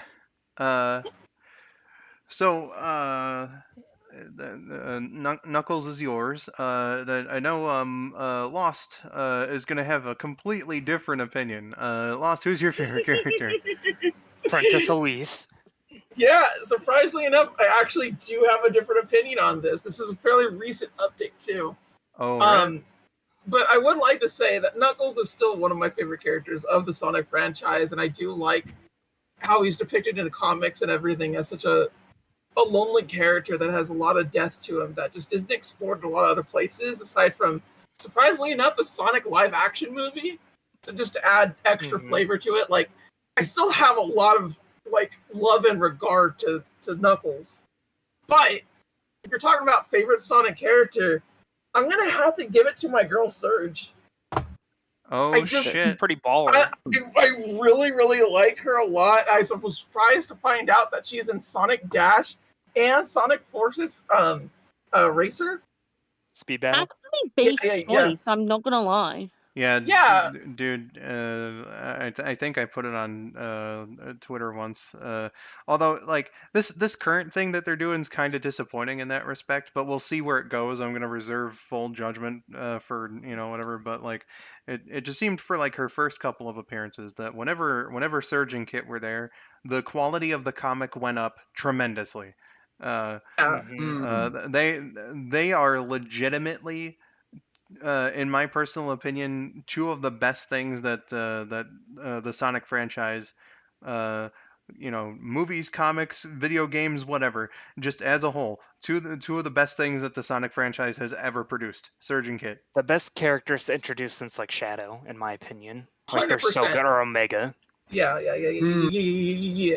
But like, my main reasoning for why I actually really got into Surge was the fact that I heard Penny Snapcube, her voice acting for the Surge vs. Sonic fight, and just like that really resonated with me with the whole entire idea and fact that like Surge is completely a victim of circumstance and someone that absolutely has every justified right to hate Sonic. And if it's one thing that I really want to make sure like stays in like every single source of Surge, is that she will always hate Sonic. And that's one thing that I really liked about Knuckles in the beginning, that he didn't really like Sonic. I do like this overall idea of like how Sonic pretty much is overall incredibly likable. He is one of the most likable dudes out there, just like both in fiction and reality. And I kind of like the fact that like a character would just be so opposed to that fact, that he is like that. It makes it so much more interesting to me, and the fact that Surge has like a justifiable right to it. The fact that it is Sonic's fault that she was made. Like there's no waving around it. There's no anything else about it. It is because of him. And if they ever get rid of that, I feel like my love for Surge would kind of go away. I don't necessarily mind if Surge becomes more of a hero or anything like that. I just need her to hate Sonic because that's a part of who she is in my eye. I can definitely see where you're coming from that, which is why the issue 67 really interested me because of like Sonic can try all he can, but Starline fucking programmed her. I don't think that there's any way, even if it becomes less intense, I think she's just always going to fucking hate him because that you just can't overcome that. Again, it's just the brainwashing, the programming, the Well, cybernetic that's augmentation and all that. You know, that's that's what I like about Surge though, is because like a lot of her experiences and thought processes and various things like that feel manufactured, but she eventually gets an identity in that sense that like she has a justifiable reason to hate Sonic, aside from the actual fact that she was programmed to hate Sonic. Like we have the beginning part where she's just like, no, I hate Sonic. And then she actually meets Sonic and was like, no, actually fuck you. Like what the hell are you on? Like this is all your fault. So like uh, I think uh, that being driven by like Sonic just again, he's trying, but I think I have it in my head that like he doesn't really fully understand, right? And I think that's what you're saying is that kind of pushes Surge over that edge. Uh, he's Sonic is an antithesis to Surge the same way that Surge is an antithesis to Sonic. And that to me is like what really like sends me over the whole entire edge of why Surge is such a great character, is because just how many things collide with Sonic, but in a bad way. And like, there's nothing inherently wrong that Surge gives to me because she is just a victim of circumstance. I just have this really like strong emotional need to just like give her a hug and everything. But at the same time, she's Same. kind of a bastard, you know? yeah. Oh yeah, yeah. And like, I love that about her. I don't know. I think evil women should just be able to have what they want. You know? That's like my other point about issue 67 being so intriguing to me was that I like before it was released, I could see so many different pathways as to how what they were setting up could go. Which is why I'm kind of disappointed that they're doing this whole rider shtick because it feels so much like filler. But again, I will reserve my judgment on that. But like that scene where Amy's showing Surge and Kid around like the restoration and whatnot, and like Serge, I think like makes some comment, and then Amy's like, "Hey, whether you stay here or not, that's your choice, man. We're not gonna force you to do anything." And then Serge just kind of has that like reflection, is like, "Oh my God, she actually means that," uh, Yeah. and that like which is why I think like even if Surge ends up still hating Sonic afterward, like and again like you said with a change of heart and everything, she could still just hate Sonic. Um, Yeah. but like that's how I think that Amy like connects to people. I think that they could be friends. Oh, Like no, 100%. I think Uh, more than that, Skulls. Like, I generally ship Surge and Amy a lot. I've seen yeah, a a lot of lot of, people like, do. little. Yeah, I just. Same. They work really well. I'm picking up what they're putting down. Right, right. I can see a platonic or something more with them, but just based on that, right? Uh, it's kind of like how she did for Shadow, and now she's kind of doing it for Surge. So we'll see if that becomes Yeah. something, and I really hope that it does. Uh, but yeah, Yes. uh, as a whole, I could die happy, man, if we get Son Boys. as a whole, Lost goated pick. Thank you. Thank you. Just Everyone got them goated picks. yeah, just Oh, no, we don't know what TTP's favorite is yet, though. yeah, It's a mystery. TTP. Hmm. I think he loves Storm the Albatross. Please tell Yeah, us more about No, his honestly. please tell us more about Heavy and Bomb TTP. Yeah, his At the champions. hook. Anyway, okay. All right. Well, it's not none of the characters that like you just brought up a moment ago, but not like okay. Username is a dead giveaway. Rather than talk about like I mean, all I have to say is it's Tails. Now, let me tell you the why. Tails for me is an extremely relatable character. And when I started learning the lore of Tails and Tails' background and life story, the more it just resonated with me. Tails was bullied growing up, an outcast because of his twin tails. And I felt that way a little bit because I have albinism and I'm legally blind because of my albinism. So, like, I felt like a mutant growing up. And so, like, I was just like, wow, so Tails actually helped me, like, through my childhood. Like, here's Tails, like, a very, like, a character seen as an outcast, adopted by Sonic, and becomes, like, one of the key players in the whole Sonic franchise. And it just shows that, well, like, to, you know, like his adventure theme song, Believe in Yourself, as long as you believe in yourself, you can do anything. So that was really a big motivation for me, or not motivation, but, well, it was motivating, but, like, that is one of the reasons why Tails became one of my favorite characters. I was also bullied because I was technology inclined. I understood it at a very young age. Like, for those of you that remember MS-DOS back in the day, like, yeah. like I was 4 years old, like, and doing DOS commands and things. Like, I was moving files around networks using MS-DOS when I was 4 years old. So, Holy shit. like I had a grasp of computers and programming. I built my first computer when I was 12 years old. So, Dang. That's incredible. like Shit. I just, it just, like, and the other thing is I know how to fly airplanes IRL. And like, and I've flown many different, I have flown everything from single prop planes to corporate jets. So, like, IRL. Hell yeah.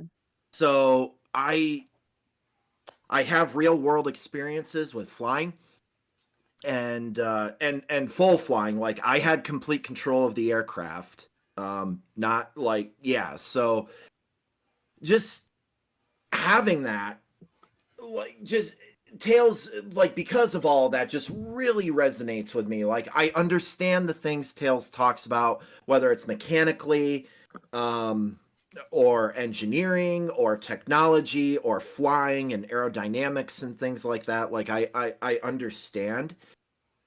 And that is one of the biggest reason why I love Tails so much, is because Tails is extremely relatable to me, as a person. And not to mention, Tails has inspired me to believe in myself, and no matter, like, as long as your heart is in the game, you can accomplish anything. And that's something that Tails really, really taught me growing up. And, That's what I'm saying. Mm-hmm. So that's there you go. That's why Tails is one of my favorite characters. My favorite character, not just in the Sonic franchise, but across everything. Like comics, cartoons, video games, all of it. Like every medium, like Tails is my favorite character, not just in the Sonic franchise. And if I had to give a top 5 real quick, super quick, I won't explain reasonings, but Tails, Silver, Blaze, Cosmo, Rouge. There's my top 5. Very unorthodox. Face. Yeah, buddy. Alrighty. So yeah, there's our roundtable of picks for favorite character. I know Spidey here was saying Barry from Murder of Sonic. And you Barry's know what? precious. Yeah, That's yeah. that's a good Yes. one too. That game was really fun to go through. God, we need That's more so games cool. like the Murder of Sonic the We Hedgehog, do. honestly. We do. Yeah, just to Yeah. expand on the characters, let the characters be the characters. And Yeah. I think I mentioned somewhat jokingly on a recent stream about like giving Vector a Telltale style like point and click game. I Oh Yeah, no. that'd love be that. sick. I Chaotic would love Expansion? that. You know they're gonna put a find a computer room gag in there. That they would absolutely. Heck yeah. Yeah, you Uh, have to. It's the law. It must be done. Right. right. So next up is a Sonic related memory that sticks out to you. And this is the last of our regular topics. Again, we do have the fan question afterward. So a Sonic memory that sticks out to you. Yancy, we'll go with you first. Of course, beating Sonic 2, of course. Like that was one of my earliest memories, and that'll always stick with me forever. But the more recent one would be back in 2016 when the 25th anniversary party happened. When Oh Mania man. got announced, I did cry. Like I genuinely was bawling my eyes out when Mania got announced. Like because it was like we're getting a fucking sequel to 3 and K. You really feel that, man. And also I was deliriously tired because it didn't get announced till like midnight. Yeah. But yeah, no, it was that was I popped off so fucking hard after that. Like that really did mean a lot to me. Like the next 3D game could have been and ended up being shit, but as long as I had Sonic Mania, things were going to be a-okay. Man, the crowd reactions from those like you can look them up and see like how the Yes. crowd reacted like in the audience. The live stream in and of itself was so rife with problems. You didn't get that energy from them. But like if you see fan cams from that event, you'd absolutely. Which like for Mania, hell yeah, and it led up to a great game. For Forces, Mhm. Yeah, I'm so sorry that all of the people in that audience eventually got disappointed. man, it's going to be so good, guys. It's going to be like Generations. Oh yeah, it's gonna be so good, guys. Generations with original levels. Oh man, that's gonna be so good. Dude, like again, hindsight is 2020 and whatnot, but like But when Mania, I knew. classic Sonic showed up in that trailer and everyone just Red fucking flag. exploded, uh, you know, uh, but But like Mania, man, like I knew from I was literally counting down days till Mania. I was like, Mania could not get here faster.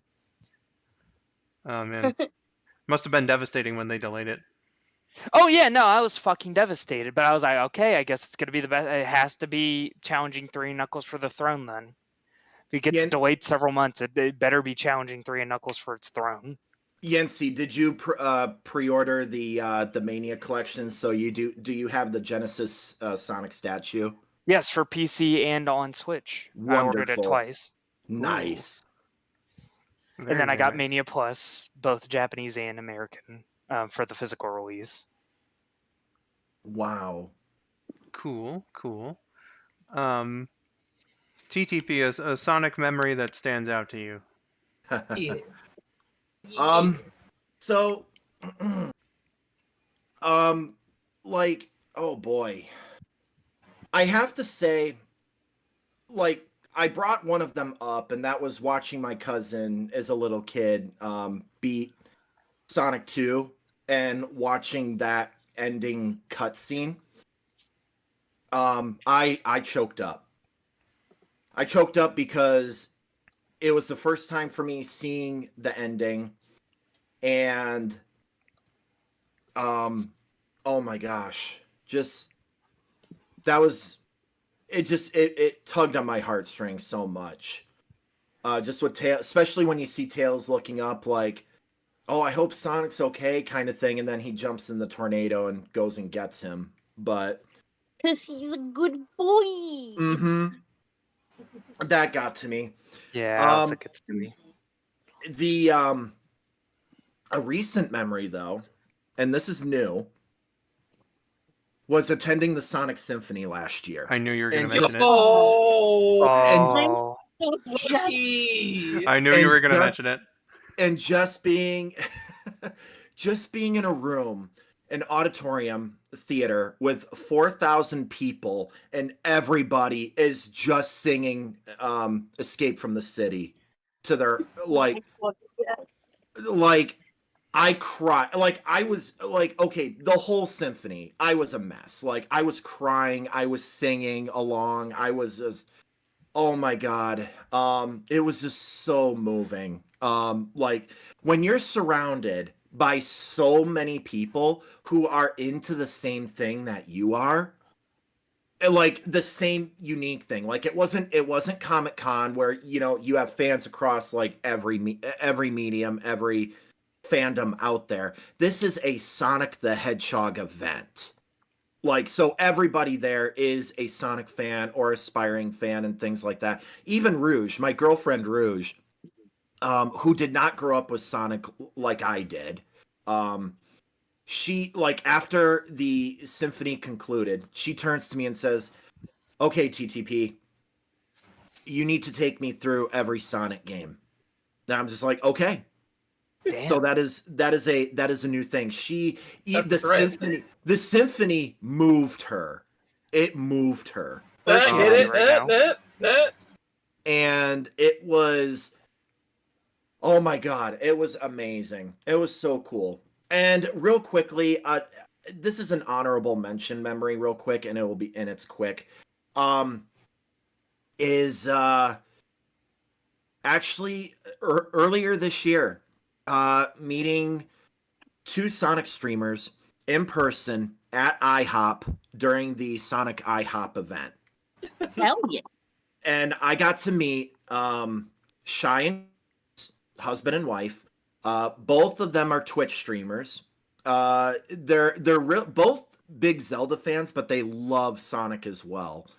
And just actually getting to meet them in person and hang out with them for a whole day, and just getting to see them and talk with them and talk about Sonic and all the things that we're into, like, not exactly a Sonic memory, but the fact that I was introduced to these streamers because of Sonic, definitely is a wonderful memory, that I get to cherish for the rest of my life. And that was so much fun getting to meet them in person.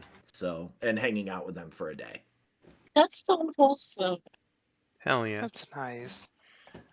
Um, Yeah. for me, I was really trying to think of one, and there's just so many as I jotted this bullet point down. Uh, but I think that I'll mention one that I brought up in a comment on, Lost earlier mentioned the Sonic Mega Collection, and there's this extended version. I made a whole video about the gallery song, uh, just that soothing, just Mm-hmm. beautiful track for the galleries and stuff. Um, there's an upload from an account called the Archive Bros, and it's like a 30-minute extended one. And I talked about a particular memory from there in the comments, because that comment section is just so full of beautiful stories from people that did far more justice than mine. But I felt inclined to put one of my own. Uh, and I was 20 years old. This was about 10 years ago now. And like I had just beaten 3 and K for the first time a few months earlier on emulator. Uh, I was very proficient by that point in Sonic 1. Like I was playing that shit like almost every day. Uh, Mega Collection was the first game that I owned of Sonic. I got that about 4 months after becoming a fan. So I was like, you know what? I'm gonna give a playthrough of Sonic 1 and 3 and K on the Mega Collection. Since this is essentially like where it all started. So I fired up the GameCube. And it was like just a summer night. I had my light turned off in my bedroom, and so it was just the TV going as I was playing through the games. Beat Sonic 1, all emeralds. Beat Sonic 3 uh, with the supersonic ending, and I very vividly remember like the ending of 3 and K because I had just spent the whole night basically playing it. So like when I beat 3 and K and I see the egg robo rise up from the wreckage at the end after the credits, and like the sun's coming up, and I was like, you know what, man, this feels real good. This just feels perfect, you know. Uh, so Mm. uh, I know I've felt like that those kinds of moments where like the video game just kind of takes you into a certain zone and whatnot. Um, like say with Unleashed earlier and everything, but that one right there was like a particularly like a real good one that I just had to myself, you know. Hell yeah. Yeah. Um, So, next up, Lost, a Sonic-related memory that sticks out to you. So, one in particular that I remember a lot um, is something that kind of altered the course of history for me. And that's the fact that I was drawing a lot of Sonic after just finishing playing Sonic Adventure. Just got really, really into the whole entire situation, and I learned how to draw Sonic. And as I was doing that, a friend of mine commented over the fact that, like, oh, why aren't you drawing like the rest of the parts like blue? Like Sonic's all blue. And I was like, no, he's not. Sonic isn't all blue. And he kept insisting on the fact that it was. And I remember consistently going like, no, he's not. Sonic is not an all blue like skin character. So this actually caused a fight between the two of us. And we never really recovered from that situation. Oh no. And Oh, dear. what really happened was just the fact that like I got tired of arguing with him, so I left and hanged out with some other people during lunch. And because I did that, I actually ended up acquiring two different friends that I would eventually call brothers, and just Aw. kind of have the situation where I just got to meet more people that I was not like privy to beforehand. So like in that regard, because how like much I got into Sonic, it changed what could have happened, what like my friend group and everything, and just like I keep thinking back on that because like both Sonic and Banjo Tooie are two games that drastically changed my life. Both kind of at the same time, but like Hell yeah. yeah, I still right. need to beat Banjo Tooie, but I'm the same way with Sonic and Banjo Kazooie, the first one specifically. That game is So hard. I get it. Yeah. Glad you do. Yeah, Thank yeah. you. Well, uh, I'm sorry that that your disagreement over over Sonic's arms kind of you A know And legs. certified lost led moment. to a split, but you seem to have made it out like you said pretty well. Found some new Oh, friends and more than well. I got more friends. I got people that I could rely on more, and like, it's not like we don't talk. It's just that we don't talk like we used to. You know, Mm. yeah. it's not like a Mhm. full split up. It's just one of the situations where like I got tired of having to argue the situation, and just left for another friend group. Right. And like, Yep. I feel better about it. I like the fact, but like, you know, it's a here or there situation. Like you gain Yeah. some things and lose some things as time goes on. Right. Mhm. Yeah. That's true. Um, I hear you eating that chili dog. Oh no, I'm actually not. That was probably my mouse. uh, Yeah, it was more of a clicking, yeah. nah, I swear it sounded like his mouth was full. I'm sorry. Uh, Miracle. A Sonic related memory that stands out to you. Oh, there's too many scolders on fire. Okay.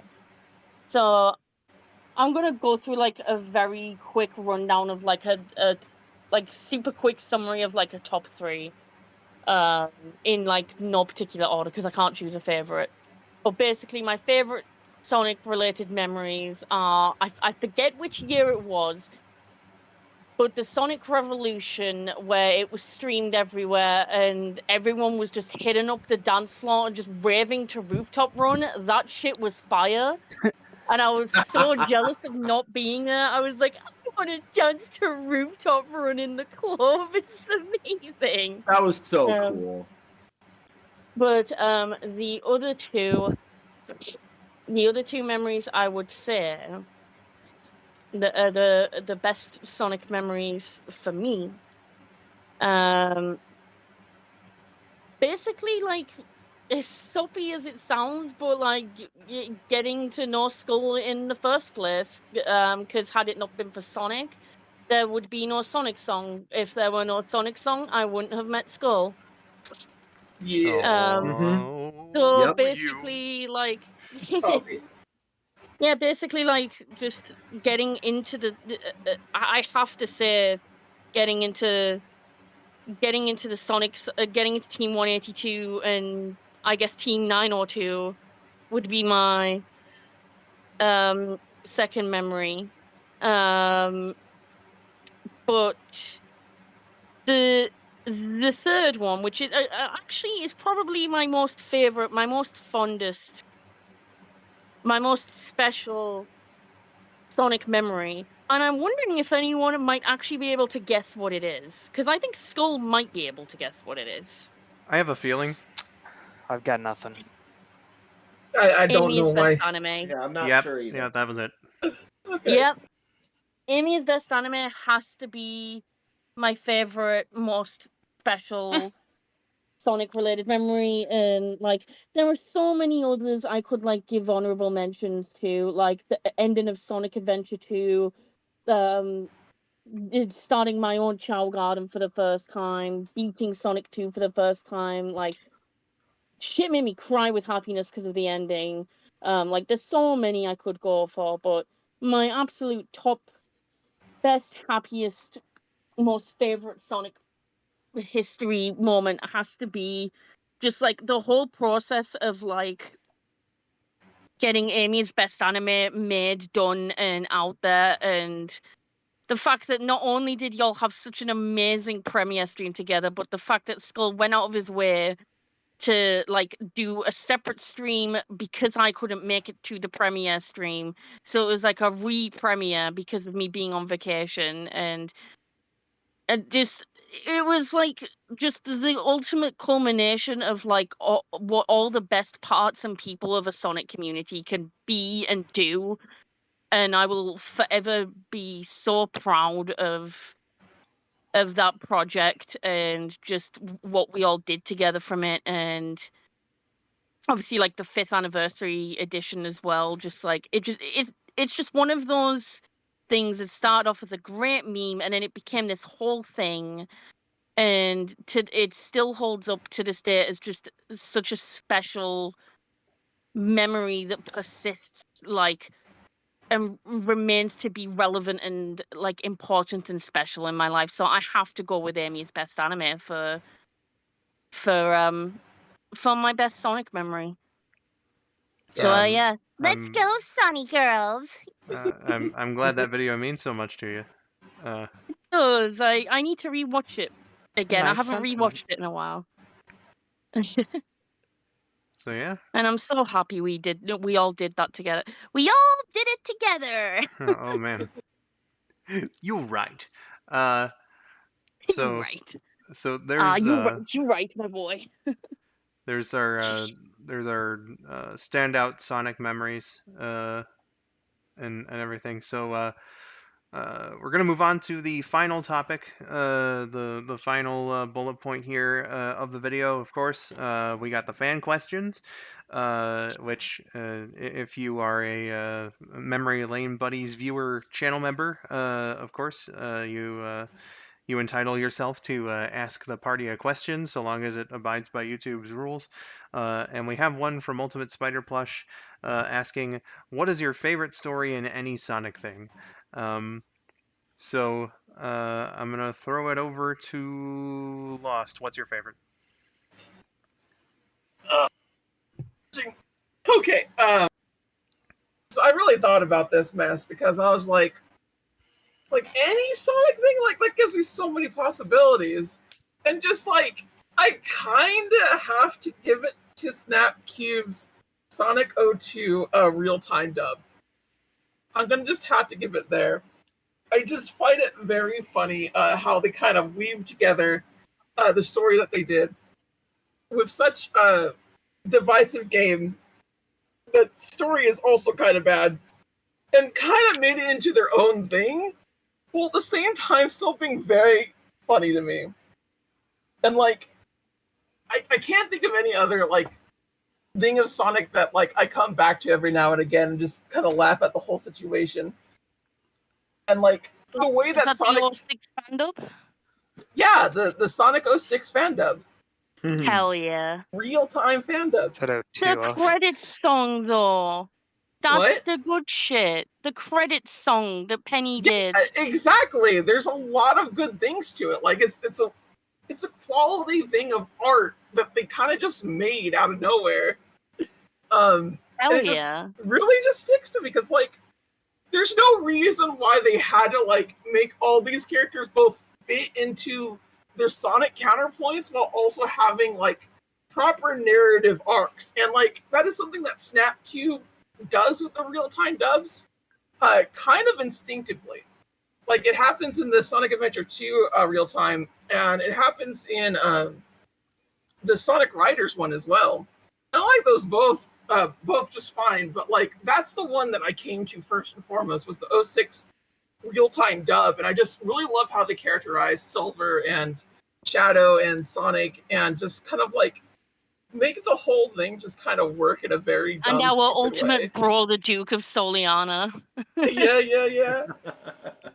So like that to me is like peak in terms of the whole situation because just like it works on a lot of levels that I didn't think could happen, while also still being kind of like this really neat fan thing that happened. You So, right. yeah. Gotcha. So we're gonna turn it over to Miracle. What's your favorite Sonic story? The miracle. Oh, it's again, it's really hard to choose. So again, I'm gonna categorize. Favorite canon story has to be Sonic Adventure 2. Um, favorite favorite non-canon story, I would actually have to go with, and this is gonna give Skull such like a memory throwback, right?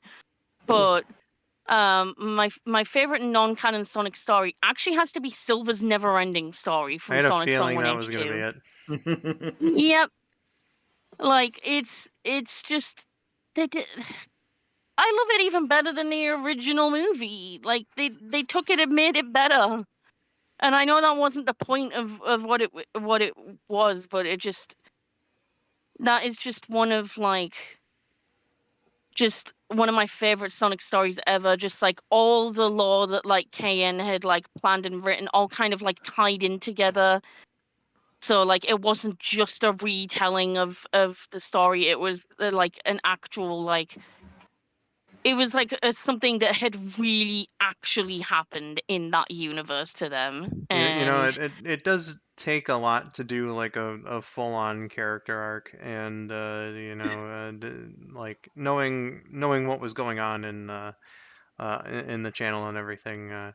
I think KN did a pretty all right job, planting the seeds and everything, because that was like a whole thing with Silver for 2.5 years before that came out, was that he was searching for someone, and then yep, then you get that giant payoff. Like that was a big ass project. just That the best kind of payoff, and just like yeah, and it was presented so beautifully, and I still go back to that game every now and then. Like I love like interactive games and stuff like that. Especially like visual novels, anything with like multiple routes and endings and stuff. Like I know you can't like you can do multiple routes, but you can't really do well. I mean, you can now, but like with the way the never-ending story ends and the way that like the Sonic characters' arcs all ended. Like you could only have one ending. Like it wouldn't have made sense to have multiple different endings. But like, just I love that. Like I digress. My point is, I really love that kind of like interactive element to games that like really immerse you into the story and gets you invested in the characters and stuff. Um and again, like Skull said, that was a huge project. Like and with such a great payoff, and it was so beautifully done, and that has to be my favorite like fanon like story of any Sonic history. But like in terms of canon, it's definitely Sonic Adventure 2. Like and to like it was just all that much more powerful. Like it would have still been powerful even if this weren't the case. But the fact that the matter of the case was that like that was possibly like it was worried that that was the end of the franchise just as a whole. Like Mm-hmm. I wasn't like a mainstream Sonic fan by that point, so I can't say that I lived that experience because again I never beat Sonic Adventure 2, so I never got to see the end and like already have been invested in the franchise as it was. I didn't know like the whole like history of Sonic and stuff. So the stakes weren't that high for me. But like just imagining how like how high the stakes were, sorry. Like both both for the story, the characters and the franchise as a whole, it just makes that ending all the more bittersweet. And like, yeah, Shadow came back and the franchise did not die, which I'm glad about. But at the same time, that could have, and if it was, it would have been the perfect ending to Sonic. Like, they could have ended the franchise there if they wanted to, and that would have actually been a perfect ending to it. And, like, just absolutely stellar, amazing story with just one of the most emotional endings, like, for everyone.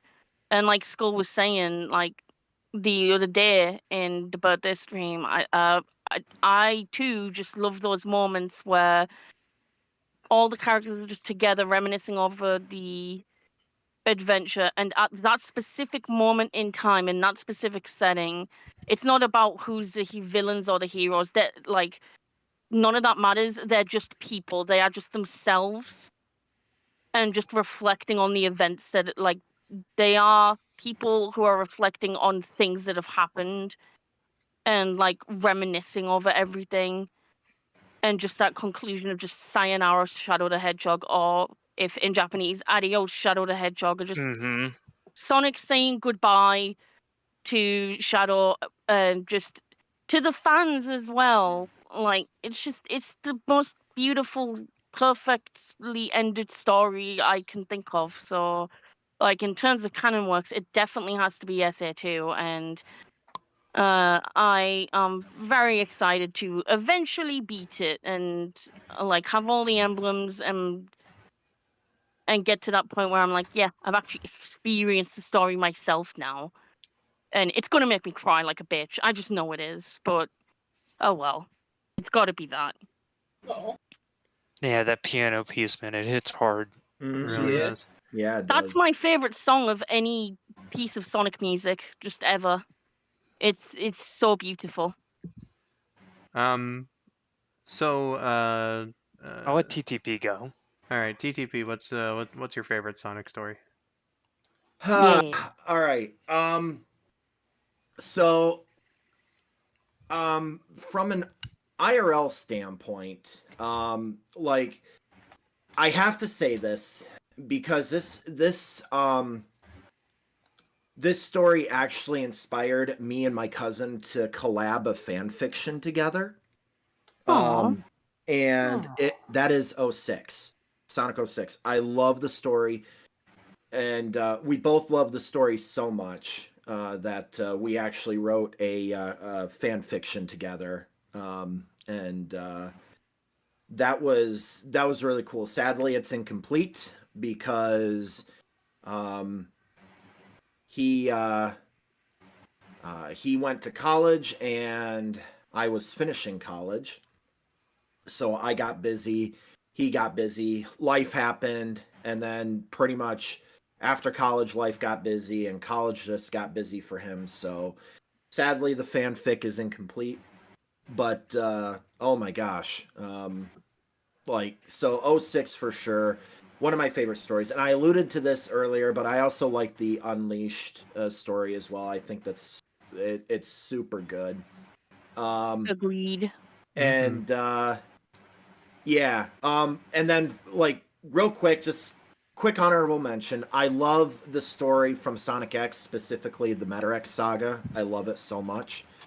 And then from the comics, can we talk about the Metal Virus saga? Oh Yes. my god. Shit, yeah, man. That is seriously like probably one of the best stories in the comics is the Metal Virus. And it was pretty dope. Ending aside, it was pretty dope. Ending aside, yes, but I absolutely loved that saga so much. It was so good.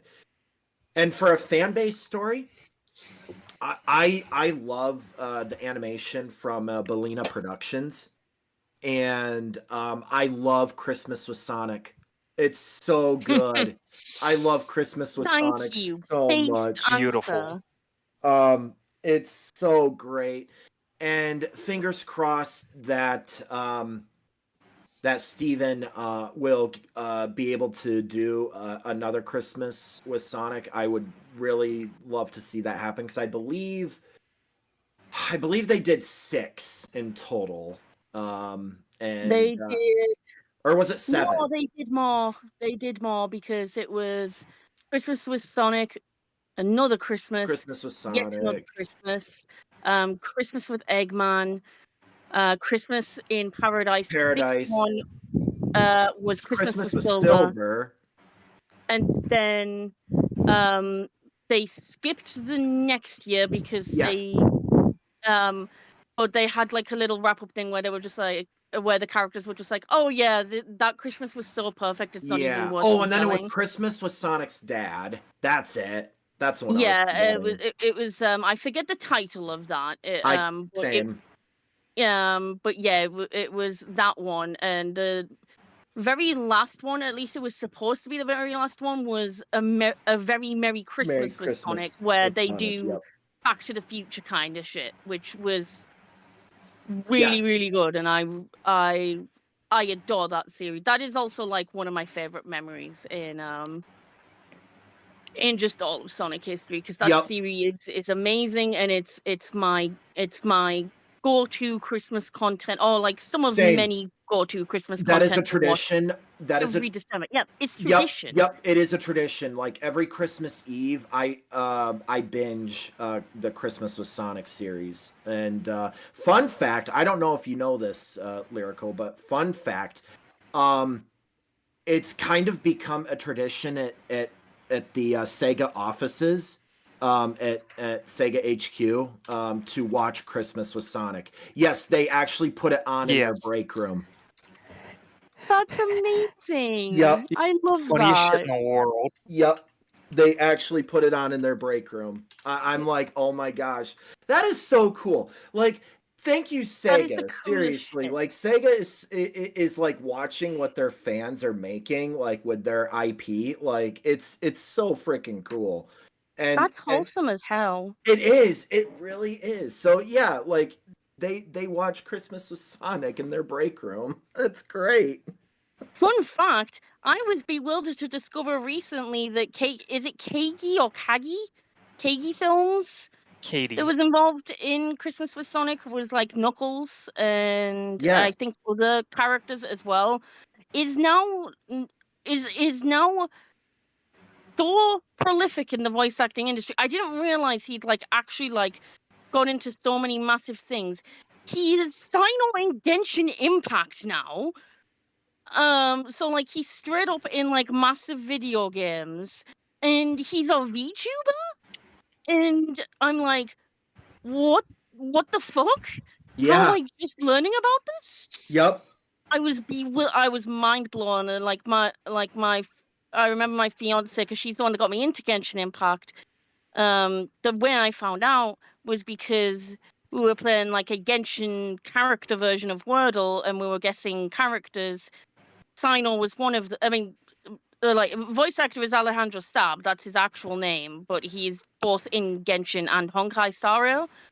So he like appeared like on both versions of that puzzle game sometimes. So when I saw his name pop up for like the quote that I was guessing, I like proceeded to metaphorically shit every pant in the world, and I started screaming. I was like, babe, you don't understand. She was like, what's wrong? I was like, you don't understand, this man is part of my Sonic YouTube childhood.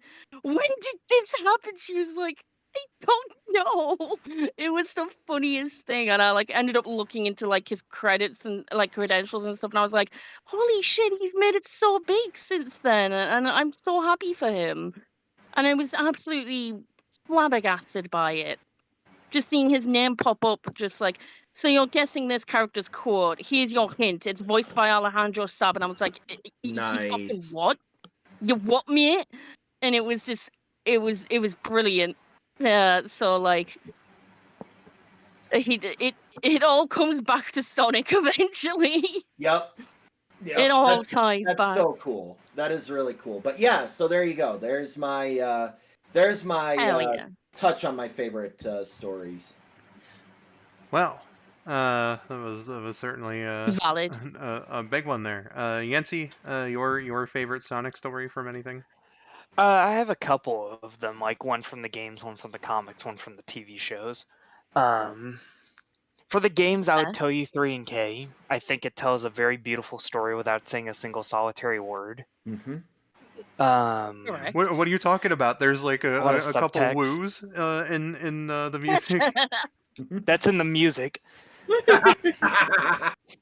But you know, if you're gonna get me with that spin dash bullshit, No, dude, you need the spin dash to beat 3 and K. You need it to get past Mushroom Hill and Lava Reef, and also Exactly. Marble Garden. woo is a word. So yeah.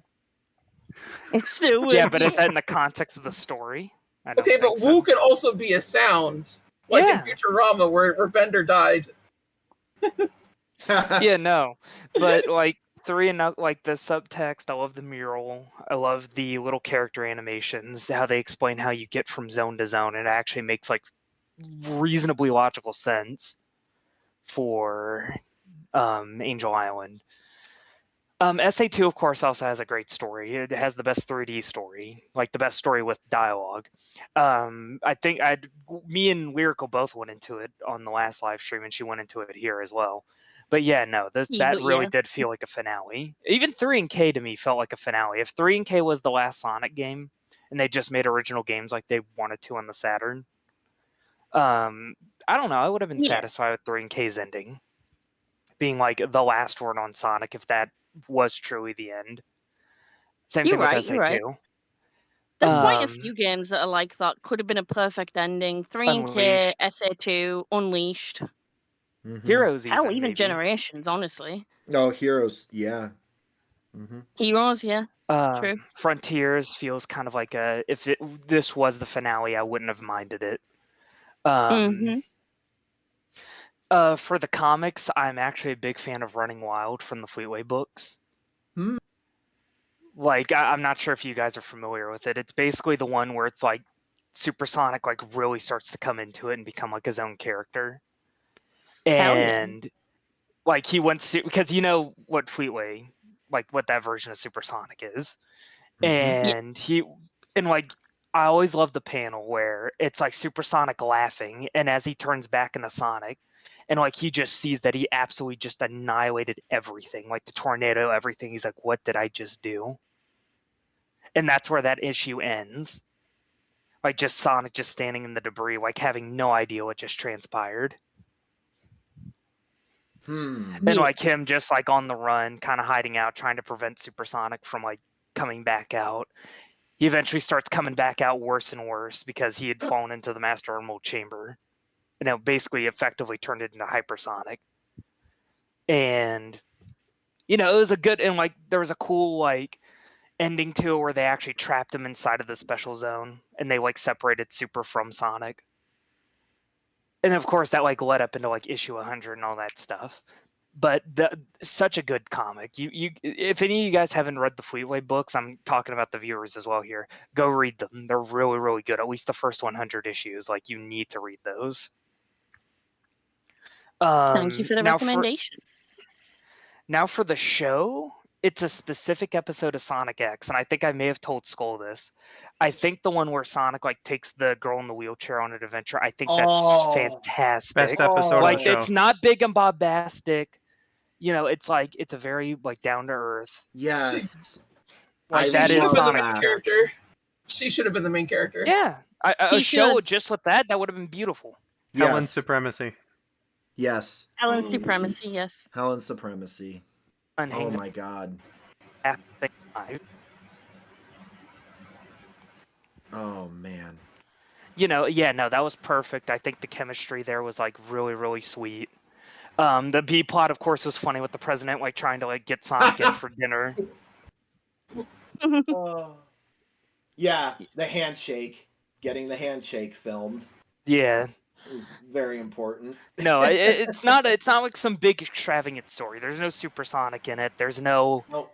outright Eggman attacking anything. It's Sometimes you just a don't good need that, story. though. Sometimes you just need the Sonic characters being. And it humanized that themselves. version of Sonic a lot. Yeah, because Yeah. like the X version of Sonic didn't get like a whole lot of good showings, especially in the first two seasons. Yeah, season 3 though, he acted more like the game Sonic. Yeah, but like the plot of the third season kind of forced it because like he can't really be aloof and a douchebag when you're always In on the go. space. Yeah, Mhm. but as far as like what you're saying about like the President AIDS Episode 14. like yeah that one. Thank you. The that one. the President's aide trying to like get the photo ops and everything. That's got to be one of my favorite 4Kids edits. At the very end, because like in the Japanese version, like all the reporters and stuff just got drunk and blacked out. And then Oh, in the yeah, English that's in the right. English version, I think it's that like they got so bored they fell asleep. Yep. But it's like they're like trying to get blackout, Sonic, be and it's fair. like, and he's just like, "Fuck off! I'm trying to take this person on an adventure." It's like Yeah. I'll do it Mhm. later. Yeah, dude, that episode rules.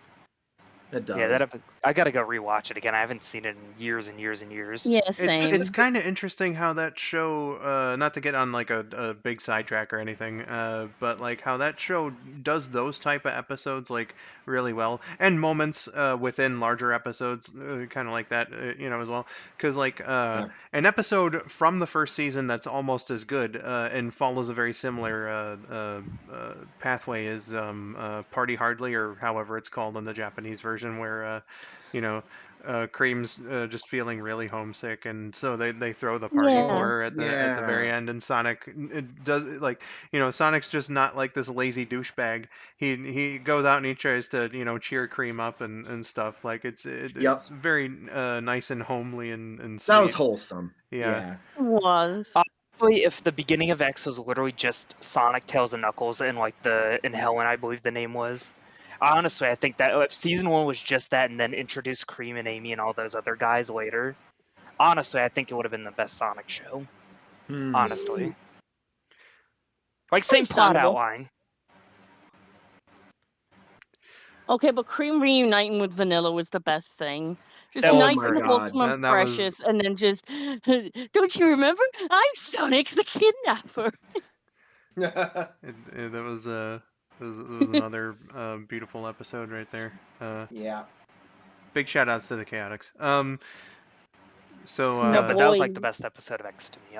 That is perfect. It's not action packed. It's just well written, good character work for Sonic. indeed. Hell yeah. So those were your picks for your favorite story. Yes. All right. Yes. So to cap this whole big thing off, my pick for favorite story is I just think that like Sonic Unleashed is your prototypical example of what a Mm-hmm. good Sonic story should be. Or Yes. it does depend on tone. Fair enough, but like I just think like Unleashed did it like so perfectly because it's not just for being well written. Uh, it's just that they got the tone so well. They got that. I don't know what that noise going on in the background is, but it's like it knows where to take the direction in certain places. Got that beautiful balance between like funny comedy moments and like moments where the story like picks up and gets serious or emotional or whatever. So we have like Trip being like, or not Trip, I don't know why that name came up, Chip being like, oh no, you're gonna take all the food away, and then he turns into a ghost or whatever for a few seconds. Fun stuff. Want some chocolate, and all that. But then you also have like say the opening, for instance, absolute banger. I don't think any other Sonic game has set itself up better than Unleashed has, uh, Mm-hmm. with that opening. Or moments like say right before the end of the game where Sonic and Chip have that heart to heart after Chip realizes that he's like Gaia and tries to go on his own, but Sonic's like, hey, listen, we've been in this together this whole time. And I'm not about to leave you on your own for now. And they have that Best line in the whole game. Do I need a reason to help a friend? Just that's exactly. Sonic. Oh, That is yes. Sonic Uh, right there. and just every one of the main characters I feel like got some like real good stuff. There's like Sonic and Chip like that. uh I think Tails kind of got the least of it, but he's there and he has a reason to be there, and he does very well for what he does. uh like I said earlier, Professor Pickle fucking goated. uh my, Yes. my dude just wants his cucumber sandwiches, and that's content. But he helps out too, and everything. Amy's got some real nice sweet moments. Professor Pickle's assistant goes whole pack of robots. So everybody just does a fantastic job. uh, and of course Eggman had his great moments as well. Uh, The sandwich. oh yeah, that giant sub that he Giant devours in 3 bites. Uh, yeah. you know, and Orbot's debut. Yes. Mm-hmm. Where he's basically just like, "Hey, Eggman, why'd you do things like this when you could have done it like this?" And then Eggman's just kind of like, "Um, shut up! I like challenge." Quiet you. uh, Just, Dr. Eggman, why do you do things the way you do? Because fuck you, that's why. but it just every scene hit its tone the way exactly it should have, and it's just all around big solid story, I think. Uh, Right. from Sonic face planting on the ground after the opening to Chip saying goodbye, and that wherever Sonic is, he's always gonna be there with him in spirit and stuff. Just fucking Yeah. fantastic. Uh, all around Yes. stuff, and that to me is just a perfect Sonic story. So for me it's Unleashed, uh, Hmm. by far. Correct. I think other media, games, movies, the comics, etc., also have some real banger stories, but Unleashed for me, man, that takes the cake. Um, so yeah, that'll Nice. just about do it for our ramblings here on Memory Lane, buddies. As a celebration of Sonic's anniversary here. Uh, so yeah, um, it Happy was birthday, Sonic. Yes. Happy absolutely it was. birthday. Happy birthday, Sonic. Happy birthday to So a belated happy Sonic Day to everyone. I hope that you. for our live audience and for those who watch this on the VOD. I hope that you guys enjoyed our little trip back, and into discussing our nostalgic memories of the franchise, and that you look forward to more. If you want to see Memory Lane Buddies live, you just need to become a channel member at the Memory Lane Buddies viewer level. That will give you access to a poll every other month that decides the topic for the next episode, and then in between are the episodes, of course. So you can be here in the live chat and interact with us as Spidey has here today. And yeah. That'll just about do it for this one here, folks. So until next time, I've been Skull902. I've been Kuko Chad. I have been Lost Leader. Miracle. All right, TTP and Miracle. I was gonna let TTP go next, but I have been Lyrical, and I would like to say thank you for having me. And also, each new day brings new adventure, but for now, rest easy, heroes. I Good night see and what goodbye, you did everyone. there. And I've been TTP, aka Tales of Power 71, and it's time to eat chili dogs. Oh yeah. Yeah, Chili dogs. beans on them. Chili dogs. Chili! Thank you all for watching, and have yourselves a wonderful day. Bye-bye, everybody. Bye! Sayonara. Bye. Adios. Bye-bye. Bye.